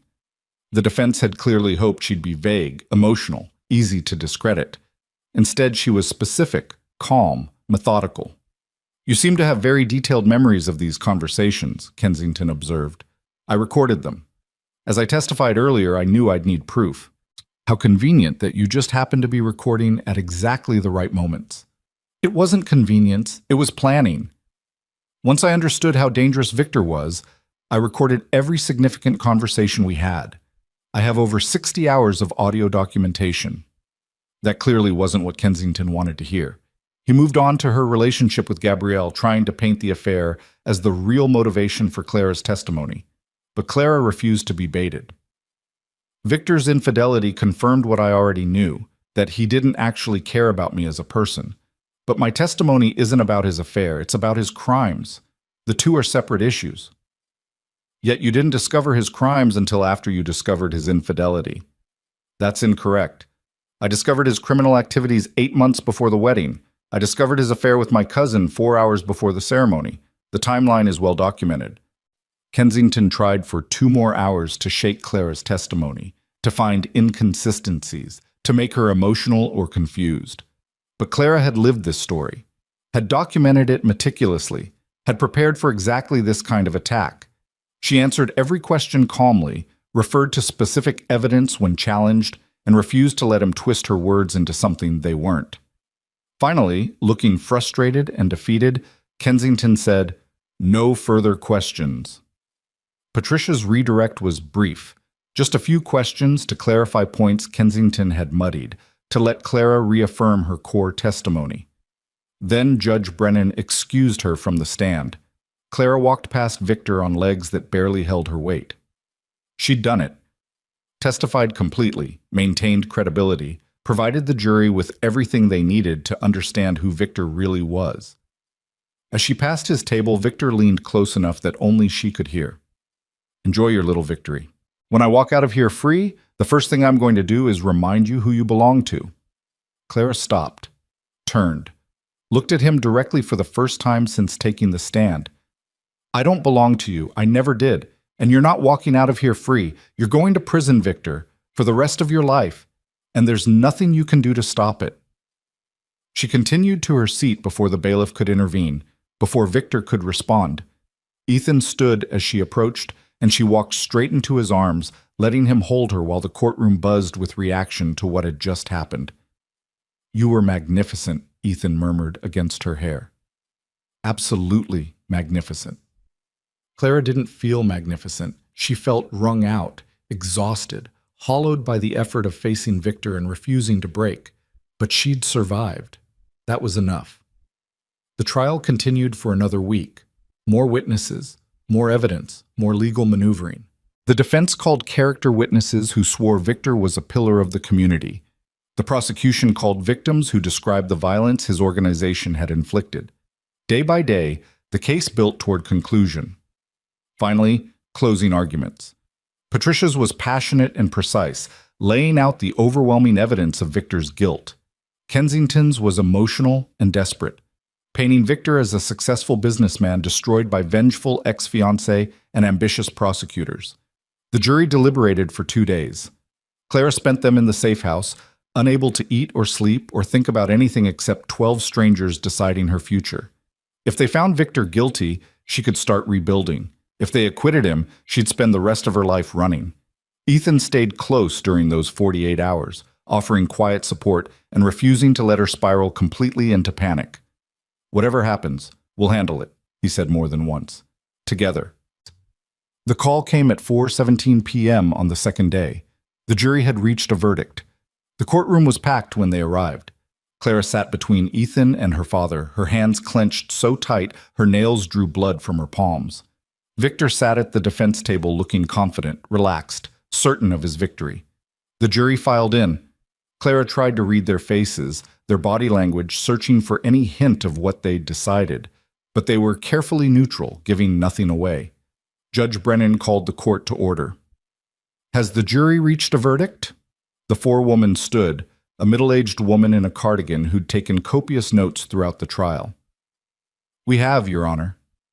"How do you find?" Clara held her breath. Beside her, Ethan's hand found hers, squeezing gently. This was it, the moment everything hinged on. "On the charge of racketeering, we find the defendant guilty." The courtroom erupted. Judge Brennan's gavel cracked like thunder, demanding order, but Clara barely heard it over the roaring in her ears. Guilty. "On the charge of money laundering, we find the defendant guilty." Victor's confident expression cracked. "On the charge of conspiracy to commit murder, we find the defendant guilty." Clara's father pulled her against his chest, his shoulders shaking. Guilty. The forewoman continued through all 47 charges. Guilty. Guilty. Guilty. An unbroken litany of condemnation that dismantled Victor's empire one verdict at a time. When it was finished, Judge Brennan set a sentencing date for 3 weeks later and adjourned. Bailiffs surrounded Victor, who'd gone very pale and very still. His lawyers were already talking about appeals, about procedural errors, about fighting this conviction. But Clara could see in Victor's eyes that he knew. It was over. He'd lost. As they led him away, Victor looked at Clara one final time. Not with the predatory confidence of before, but with pure hatred. The look of a man who'd been beaten and knew it. Clara met his gaze without flinching. She'd won. Against all odds, against his power and connections and violence, she'd won. Patricia appeared beside her, professional composure cracking into genuine emotion. "We did it. Guilty on all counts. He's going away forever." "How long?" Clara's voice came out hoarse. "With these charges? Life without parole. Victor Rinaldi will die in prison." The words should have brought relief. Instead, Clara felt nothing but exhaustion. The battle was over. She'd survived. Now she had to figure out how to actually live. Outside the courthouse, reporters swarmed with questions she didn't answer. Ethan's security team created a protective bubble that got her to the SUV safely. As they pulled away from the courthouse, Clara watched it recede in the side mirror, this building that had consumed weeks of her life. "It's really over," she said quietly. "The trial is over," Ethan corrected. "The healing is just beginning." Clara leaned against his shoulder, letting herself feel the weight of victory mixed with the exhaustion of war. She'd destroyed a criminal empire, testified against a monster, and survived with her truth intact. Now came the harder part, learning to live without fear, learning to trust again, learning who Claire Moreau actually was when she wasn't defined by survival. But for the first time in 18 months, she had the freedom to find out, and that made everything worth it.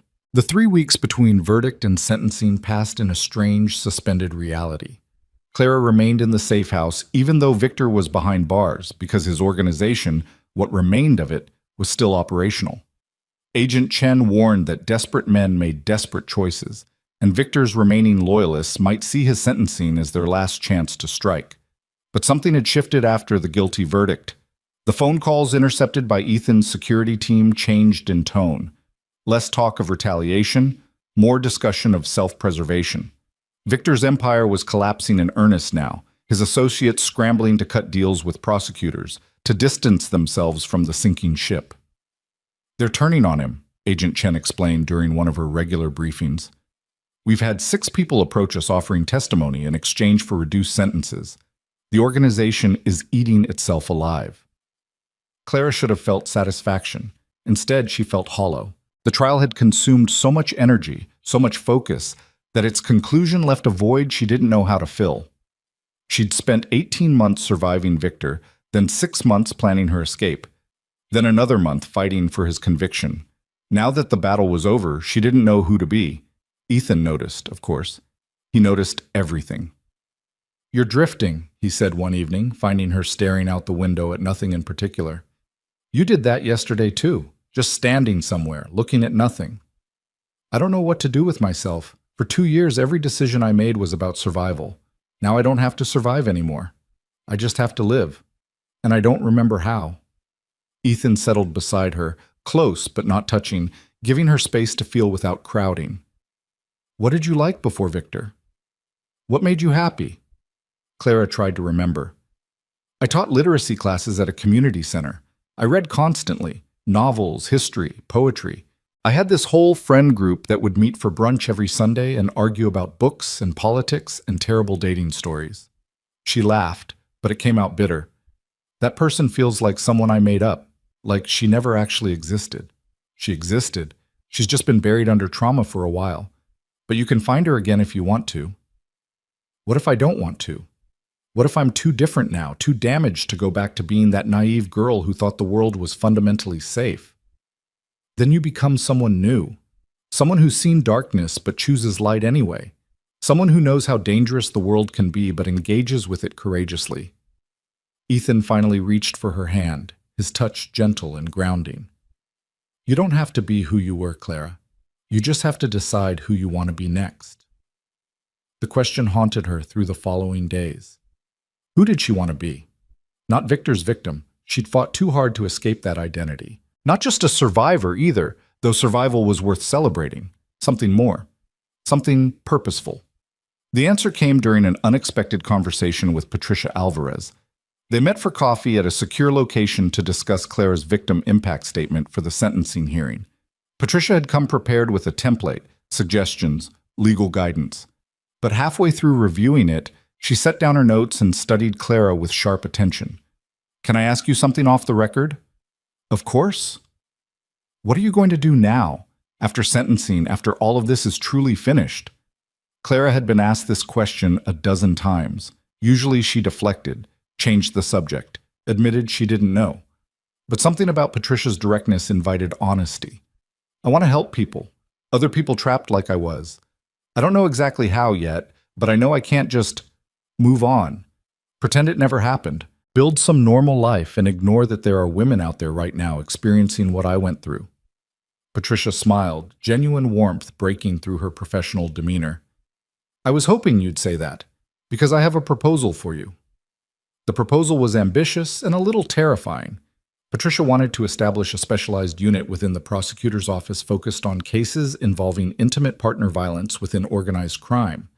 A unit that would combine legal expertise with lived experience, providing support for victims who wanted to testify but needed protection and resources to do so safely. Your testimony was extraordinary, Patricia explained, not just because of the evidence you provided, but because you understood the psychology of control. You could articulate why you stayed, why you didn't report earlier, why escape seemed impossible. That perspective is invaluable. We have dozens of cases where victims refuse to cooperate because they don't believe we can protect them. But if someone who survived what you survived could tell them it's possible, that could change everything.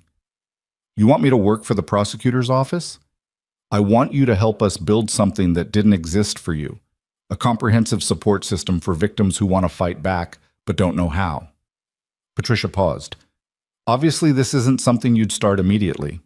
You need time to heal, to process, to figure out your own path. But when you're ready, if you're interested, I'd like to work with you on this. Clara felt something shift in her chest. Purpose. Direction. A way to transform her worst experience into something that could help others. I'm interested. Very interested. Good.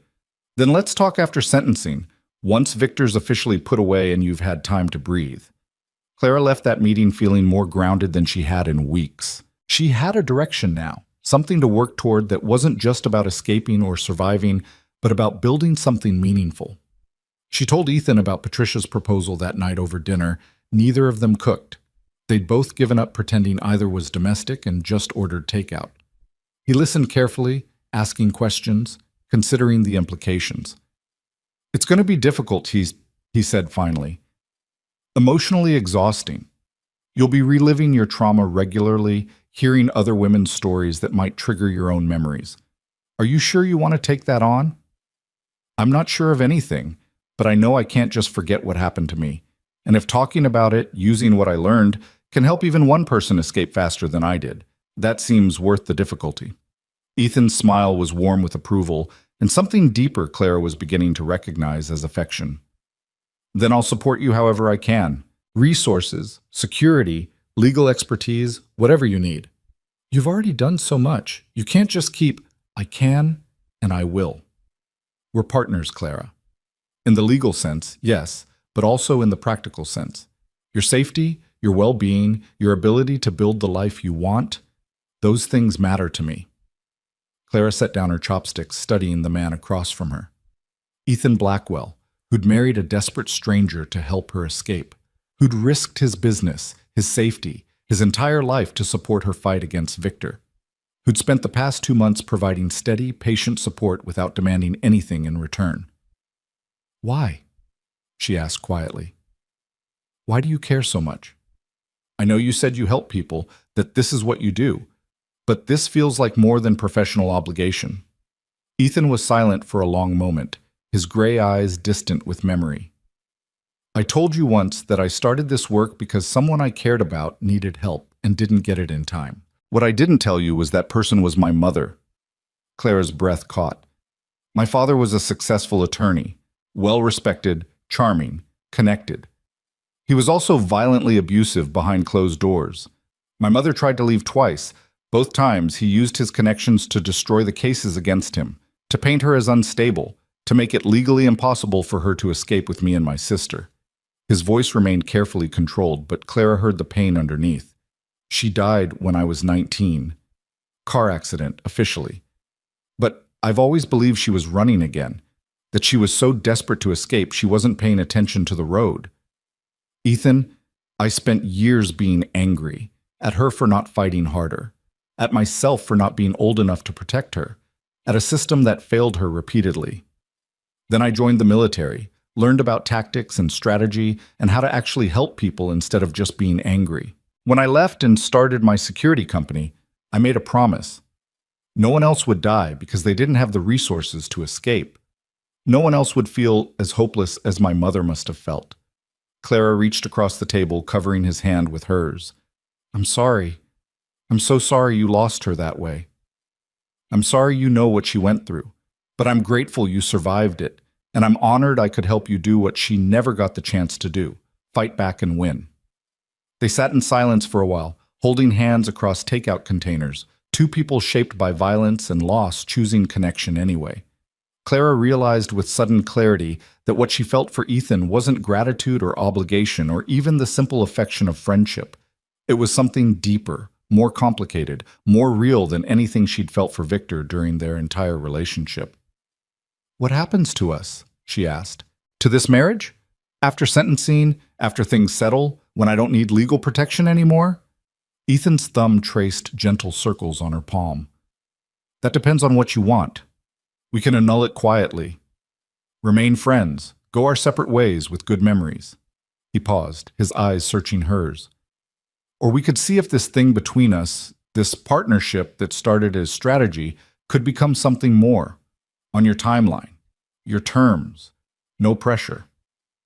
I don't know if I'm capable of healthy relationship right now. Victor broke something in me, my ability to trust, to be vulnerable, to believe someone could want me without wanting to control me. Then we take it slow. We keep being partners. We see where it goes without forcing anything. And if you decide you need space, need to figure yourself out independently, I'll understand that too. Clara squeezed his hand, feeling the steady strength she'd come to rely on. I don't want space. I don't know what I want long-term, but I know I want you in my life, however that looks. Then that's enough. For now, it's enough. The sentencing hearing arrived with the weight of finality. Clara woke that morning feeling strange, not nervous exactly, but aware that today marked the official end of one chapter and the uncertain beginning of another. She dressed carefully in a navy dress that made her feel strong and professional. Ethan wore a suit that emphasized his military bearing, and together they looked less like a couple thrown together by circumstance and more like actual partners facing the world as a united front. Her father met them at the courthouse, looking older and more tired than Clara had ever seen him, but fiercely proud. Whatever you say today, whatever you feel, I'm with you, he said, embracing her tightly. The courtroom was less crowded than during the trial. Many of Victor's former associates were conspicuously absent, not wanting to be associated with his downfall. But the people who mattered were there. Agent Chen, Patricia, Rachel, who'd driven down from Connecticut, several of the FBI agents who'd worked the case. Victor was led in wearing prison orange, his expensive suits and careful grooming replaced by the reality of incarceration. He looked diminished somehow, the aura of power and control stripped away to reveal the petty, violent man underneath. When his eyes met Clara's, there was no smile this time, just hatred and the bitter acknowledgement of defeat. Judge Brennan called the hearing to order and invited Clara to present her victim impact statement. Clara walked to the podium on steady legs, the paper in her hands unnecessary because she'd memorized every word.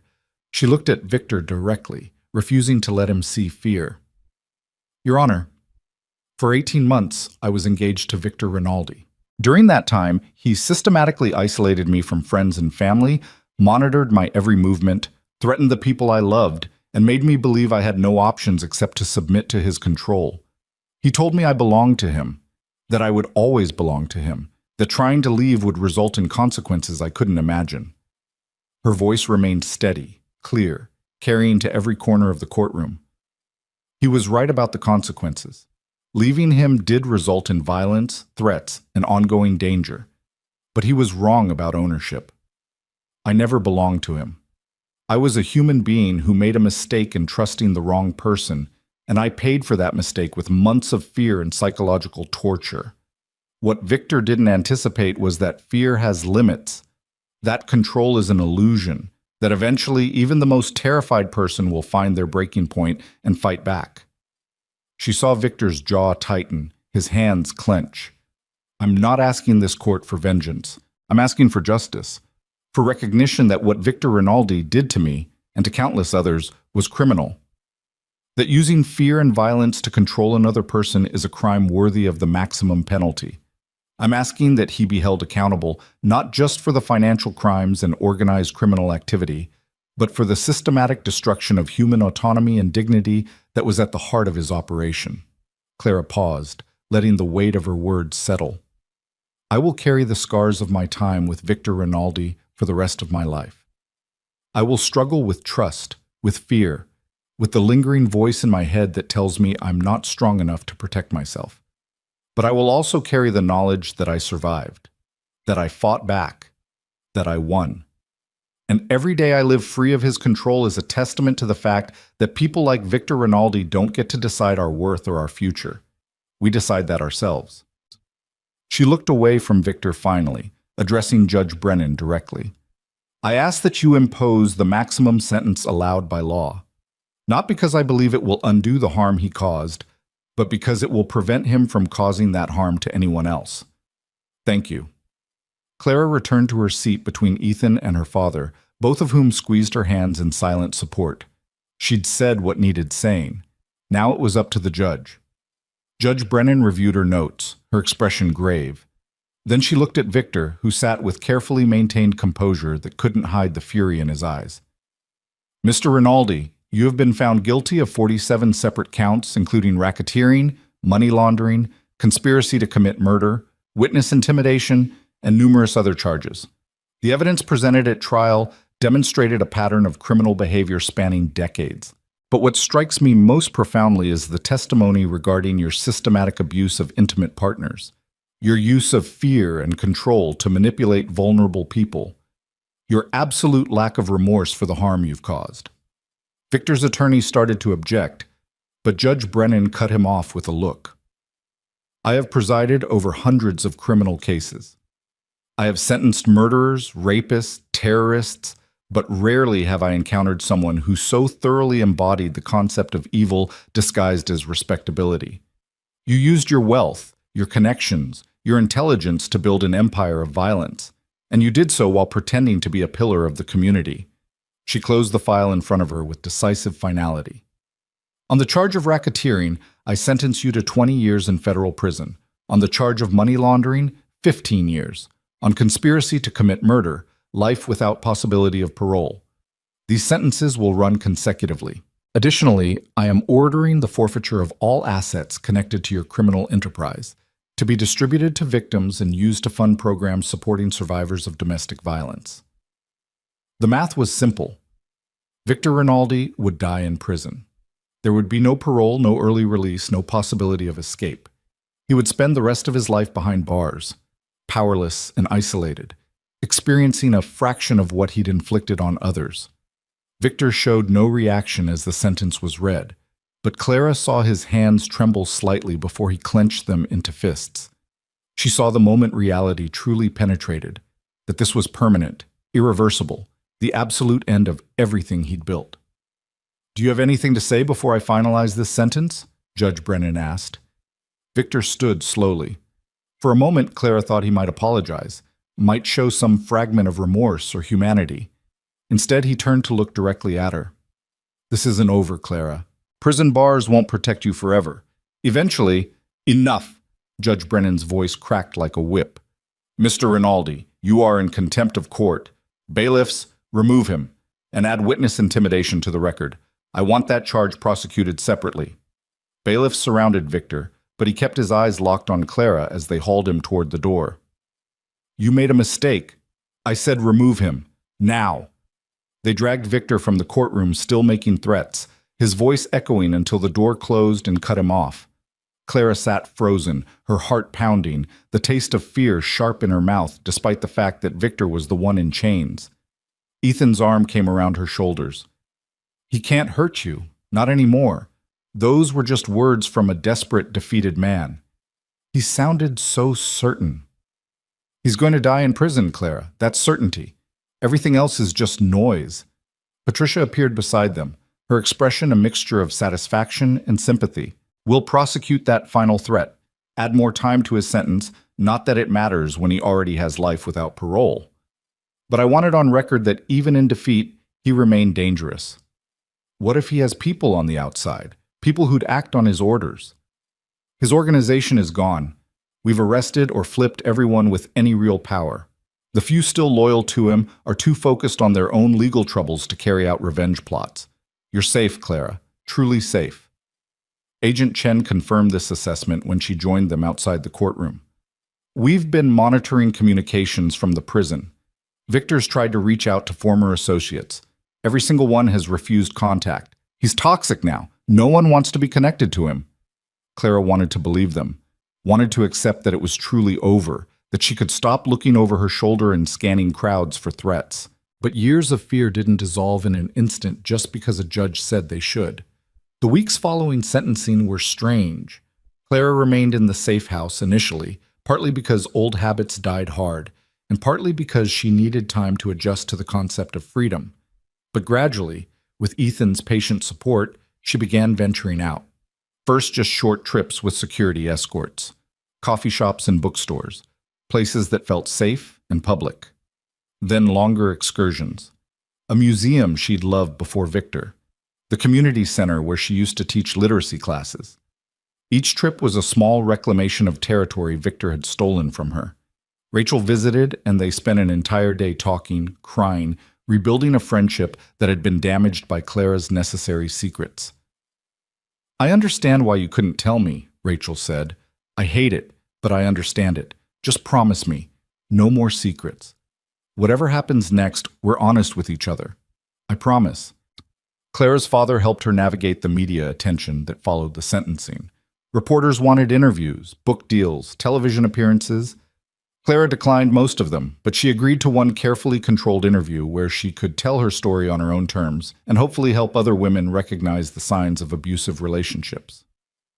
The interview aired to massive response. Clara's email filled with messages from women thanking her for speaking up, sharing their own stories, asking for advice. Reading them was overwhelming and healing in equal measure. She wasn't alone. Her experience wasn't unique. And by speaking her truth, she'd given others permission to speak theirs. Patricia's proposal became concrete. They spent weeks designing the specialized unit, securing funding, recruiting staff. Clara would serve as a consultant initially, providing perspective and support without taking on full-time work until she felt ready. The program would offer legal assistance, security resources, psychological support, and most importantly, a path forward for victims who wanted to fight back but didn't know how. "We're calling it the Moreau Initiative," Patricia said during a planning meeting. "If that's okay with you." Clara felt tears prick her eyes. Her name, attached to something that would help people. Her worst experience transformed into a resource for others. That's more than okay. 3 months after sentencing, Clara and Ethan finally addressed the elephant in the room, their marriage. They sat in the living room of the brownstone, which no longer felt like a safe house, but more like home, drinking wine and carefully not avoiding the conversation any longer. "I've been thinking," Clara started, then stopped, unsure how to continue. "Dangerous habit," Ethan teased gently. "I've been thinking about us, about this marriage that started as a legal strategy, about what it's become." Ethan set down his wine glass, giving her his full attention. "What has it become?" "Something real, at least for me. I know we got married under extraordinary circumstances. I know you didn't sign up for an actual relationship, but somewhere along the way this stopped feeling like pretend and started feeling like something I want to keep." She held her breath, terrified of his response. They'd been dancing around this for months, their partnership deepening into something neither had explicitly named, but saying it aloud made it vulnerable in a way Clara hadn't felt since before Victor. Ethan reached for her hand, his touch as steady and grounding as always. "Clara, I married you to keep you safe. That was the initial motivation. But I fell in love with you somewhere between watching you plan your escape and seeing you take the stand against Victor. Probably earlier, if I'm honest. You asked what this marriage has become. For me, it's become the most real thing in my life." "You love me?" The words came out smaller than Clara intended. "Completely. Probably have since you first looked me in the eye and asked if I'd be willing to marry a woman I barely knew to help her escape a monster. How could I not fall for someone with that kind of courage?" Clara felt something break open in her chest, something that had been locked down since Victor first made her afraid. "I love you too. I didn't think I could, didn't think I had anything left to give after Victor took so much. But you never asked me to give anything. You just stood beside me, supported me, let me be broken, and didn't try to fix me. You were never broken, just hurt. There's a difference." They kissed then, for the first time with intent rather than comfort, and it felt like coming home to a place Clara hadn't known existed. Safe and exciting, gentle and passionate, everything a kiss should be when two people choose each other freely. When they pulled apart, both breathless and smiling, Ethan said, "So we're doing this? Actually being married instead of just legally married?" "If you want to. If you're willing to be patient while I figure out how to be a healthy partner instead of someone just surviving. I'm willing to be patient forever if that's what you need. But Clara, you're already a healthy partner. You've been one for months. You just haven't been able to see it." They spent the rest of the evening talking about what their future might look like, keeping the brownstone, which had stopped feeling temporary weeks ago, Clara launching the Moreau initiative while Ethan continued his security work, building a life together that was theirs by choice, not necessity. "What about kids eventually?" Ethan asked. "Is that something you want?" Clara thought about it. Before Victor, she'd imagined children vaguely someday when life settled down. During her time with him, she'd been grateful she wasn't pregnant, wasn't tied to him through a child. Now, looking at Ethan, she could imagine it again. Eventually, yes. When I'm further along in healing, when I'm confident I can be the kind of parent who teaches strength instead of fear. Then, eventually, it is. A year after the sentencing, Clara stood in front of a crowd of supporters, donors, and media at the official launch of the Moreau initiative. She wore a dress Ethan had helped her choose, not because he wanted to control her appearance, but because she'd asked his opinion and trusted his taste. The distinction mattered. She took the podium and looked out at the assembled faces. Patricia was there, beaming with pride. Agent Chen had come despite her busy schedule. Rachel sat in the front row beside Clara's father, and Ethan stood off to the side, his presence steady and supportive without overshadowing her moment. 2 years ago, Clara began, I was planning to marry a man who I thought loved me. Instead, I discovered he saw me as property to be controlled. I discovered that love and possession are very different things. And I discovered that escaping abuse requires not just courage, but resources, support, and a community willing to believe you. She spoke about the Moreau Initiative's mission: comprehensive support for victims of intimate partner violence within organized crime contexts, legal resources, security assistance, psychological counseling, job training, housing support. Everything Clara wished had existed when she was planning her escape. "We're starting small," she continued, "but our goal is ambitious. We want to create a model that can be replicated nationwide. We want to make sure that no one has to choose between their safety and their survival, that everyone trapped in an abusive relationship has a clear path forward." The applause when she finished was thunderous. Clara stepped down from the podium and was immediately surrounded by people wanting to talk, to contribute, to help. She handled it with grace she'd rebuilt piece by piece over the past year, answering questions and accepting congratulations while remaining grounded in herself. Ethan appeared at her elbow during a brief lull, offering water and a quiet escape route if she needed it. "You were magnificent up there." I was terrified. Terrified and magnificent, like I said. They'd said that to each other so many times over the past 2 years that it had become something of a private joke. A reminder that fear and courage coexist, that being scared doesn't mean being weak. Later that night, alone in their brownstone that was truly home now, Clara found Ethan in his study reviewing security protocols for the initiative. She leaned against the doorframe, watching him work, feeling gratitude and love in equal measure. "What are you thinking about?" he asked without looking up, somehow always aware of her presence. "How different my life is from what I imagined 2 years ago. How much better it is." Ethan set aside his tablet and pulled her onto his lap, his arms wrapping around her with the kind of secure affection she'd learned to trust. "Better how?" "I thought happiness meant safety, meant avoiding anything difficult or dangerous. But real happiness is choosing to face difficulty with someone who respects your autonomy. It's building something meaningful from the wreckage of trauma. It's loving someone who sees you as an equal partner instead of a possession." "That's very philosophical for 11 p.m. Clara laughed, the sound easy and genuine. "I'm allowed to be philosophical. I survived a mob boss and launched a nonprofit in the same year. I've earned some philosophical reflection." "Fair point." Ethan kissed her temple, gentle and sweet. "For what it's worth, my life is also better than I imagined. I thought helping people escape would always be professional, meaningful, but distant.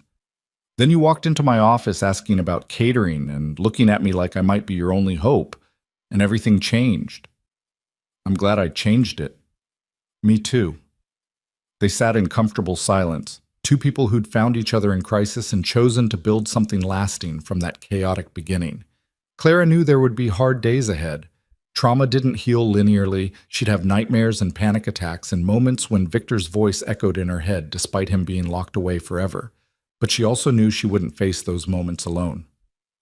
5 years after walking away from her wedding to Victor Rinaldi, Clara Moreau stood in a very different venue preparing for a very different ceremony. This time she'd chosen everything: the intimate garden setting, the small group of close friends and family, the simple dress that made her feel like herself rather than someone's ornament.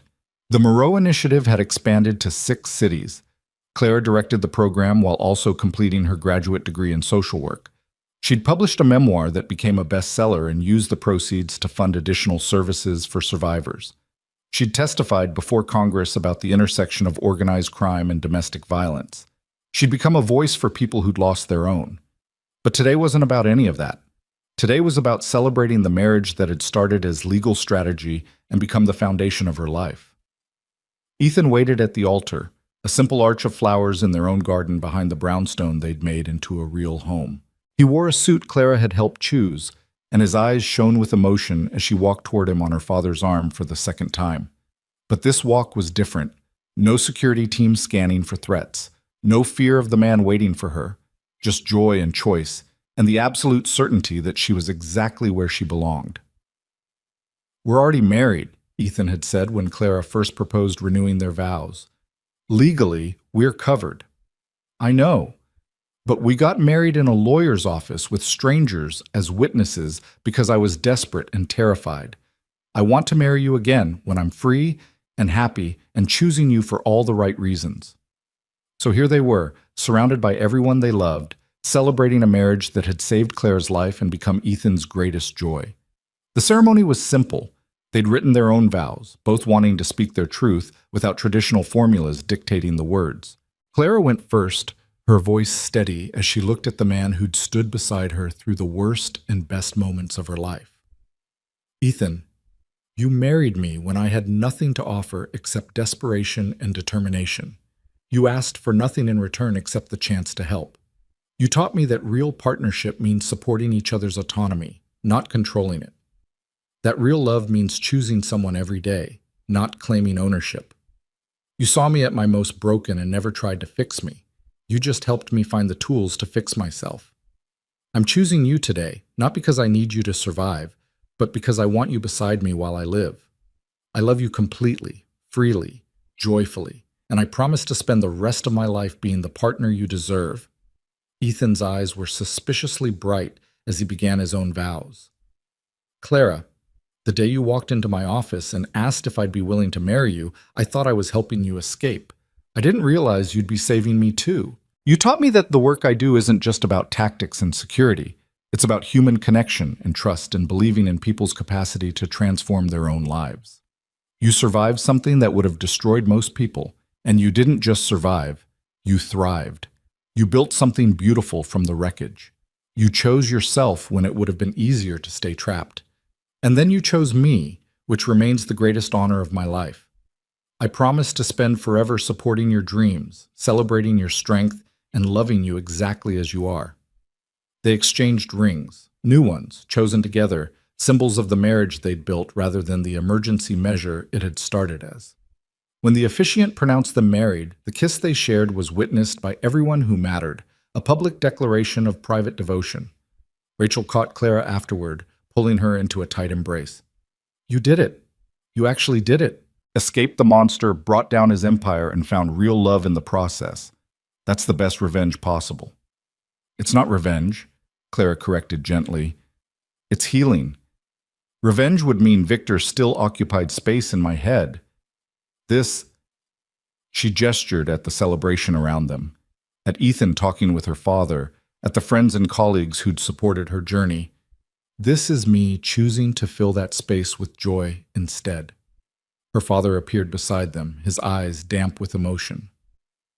Your mother would be so proud of you, sweetheart. Not just for surviving, but for building something meaningful from it, for refusing to let trauma define you.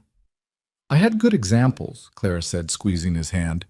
You taught me that integrity matters more than convenience, that standing up for what's right is worth the cost. The reception stretched into evening, filled with laughter and stories and the kind of genuine celebration that comes from people who've weathered storms together. Clara danced with Ethan under string lights, feeling lighter and freer than she'd ever imagined possible. Happy? Ethan murmured against her hair. Completely. You? More than I knew how to be before you.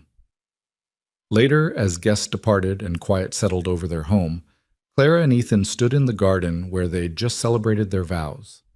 The city hummed around them, millions of lives unfolding in the darkness, but Clara felt cocooned in peace. What are you thinking? Ethan asked, pulling her close. That I made the right choice.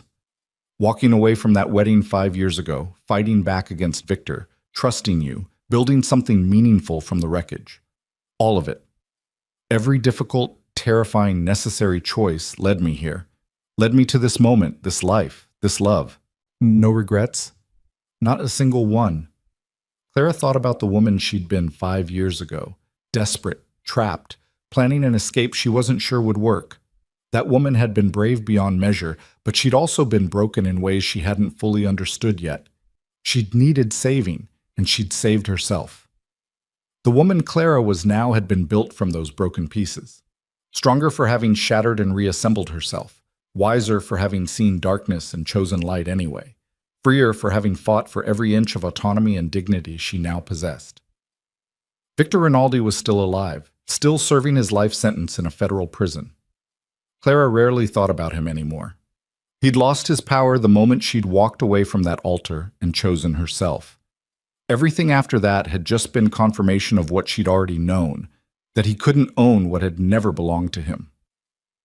I love you, Clara said, turning in Ethan's arms to face him properly. Thank you for marrying me, both times. Thank you for choosing me, both times. They kissed in the garden where they'd just renewed their vows, two people who'd found each other in crisis and built something lasting from chaos.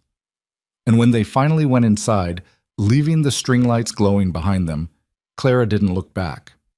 She'd spent too many years looking over her shoulder, scanning for threats, anticipating danger. Now she looked forward, toward the future she'd fought so hard to claim, toward the life she'd built on her own terms, toward the love she'd chosen freely. Victor had told her she belonged to him, that she'd always belonged to him. He'd been wrong. Clara Moreau belonged only to herself, and that made all the difference.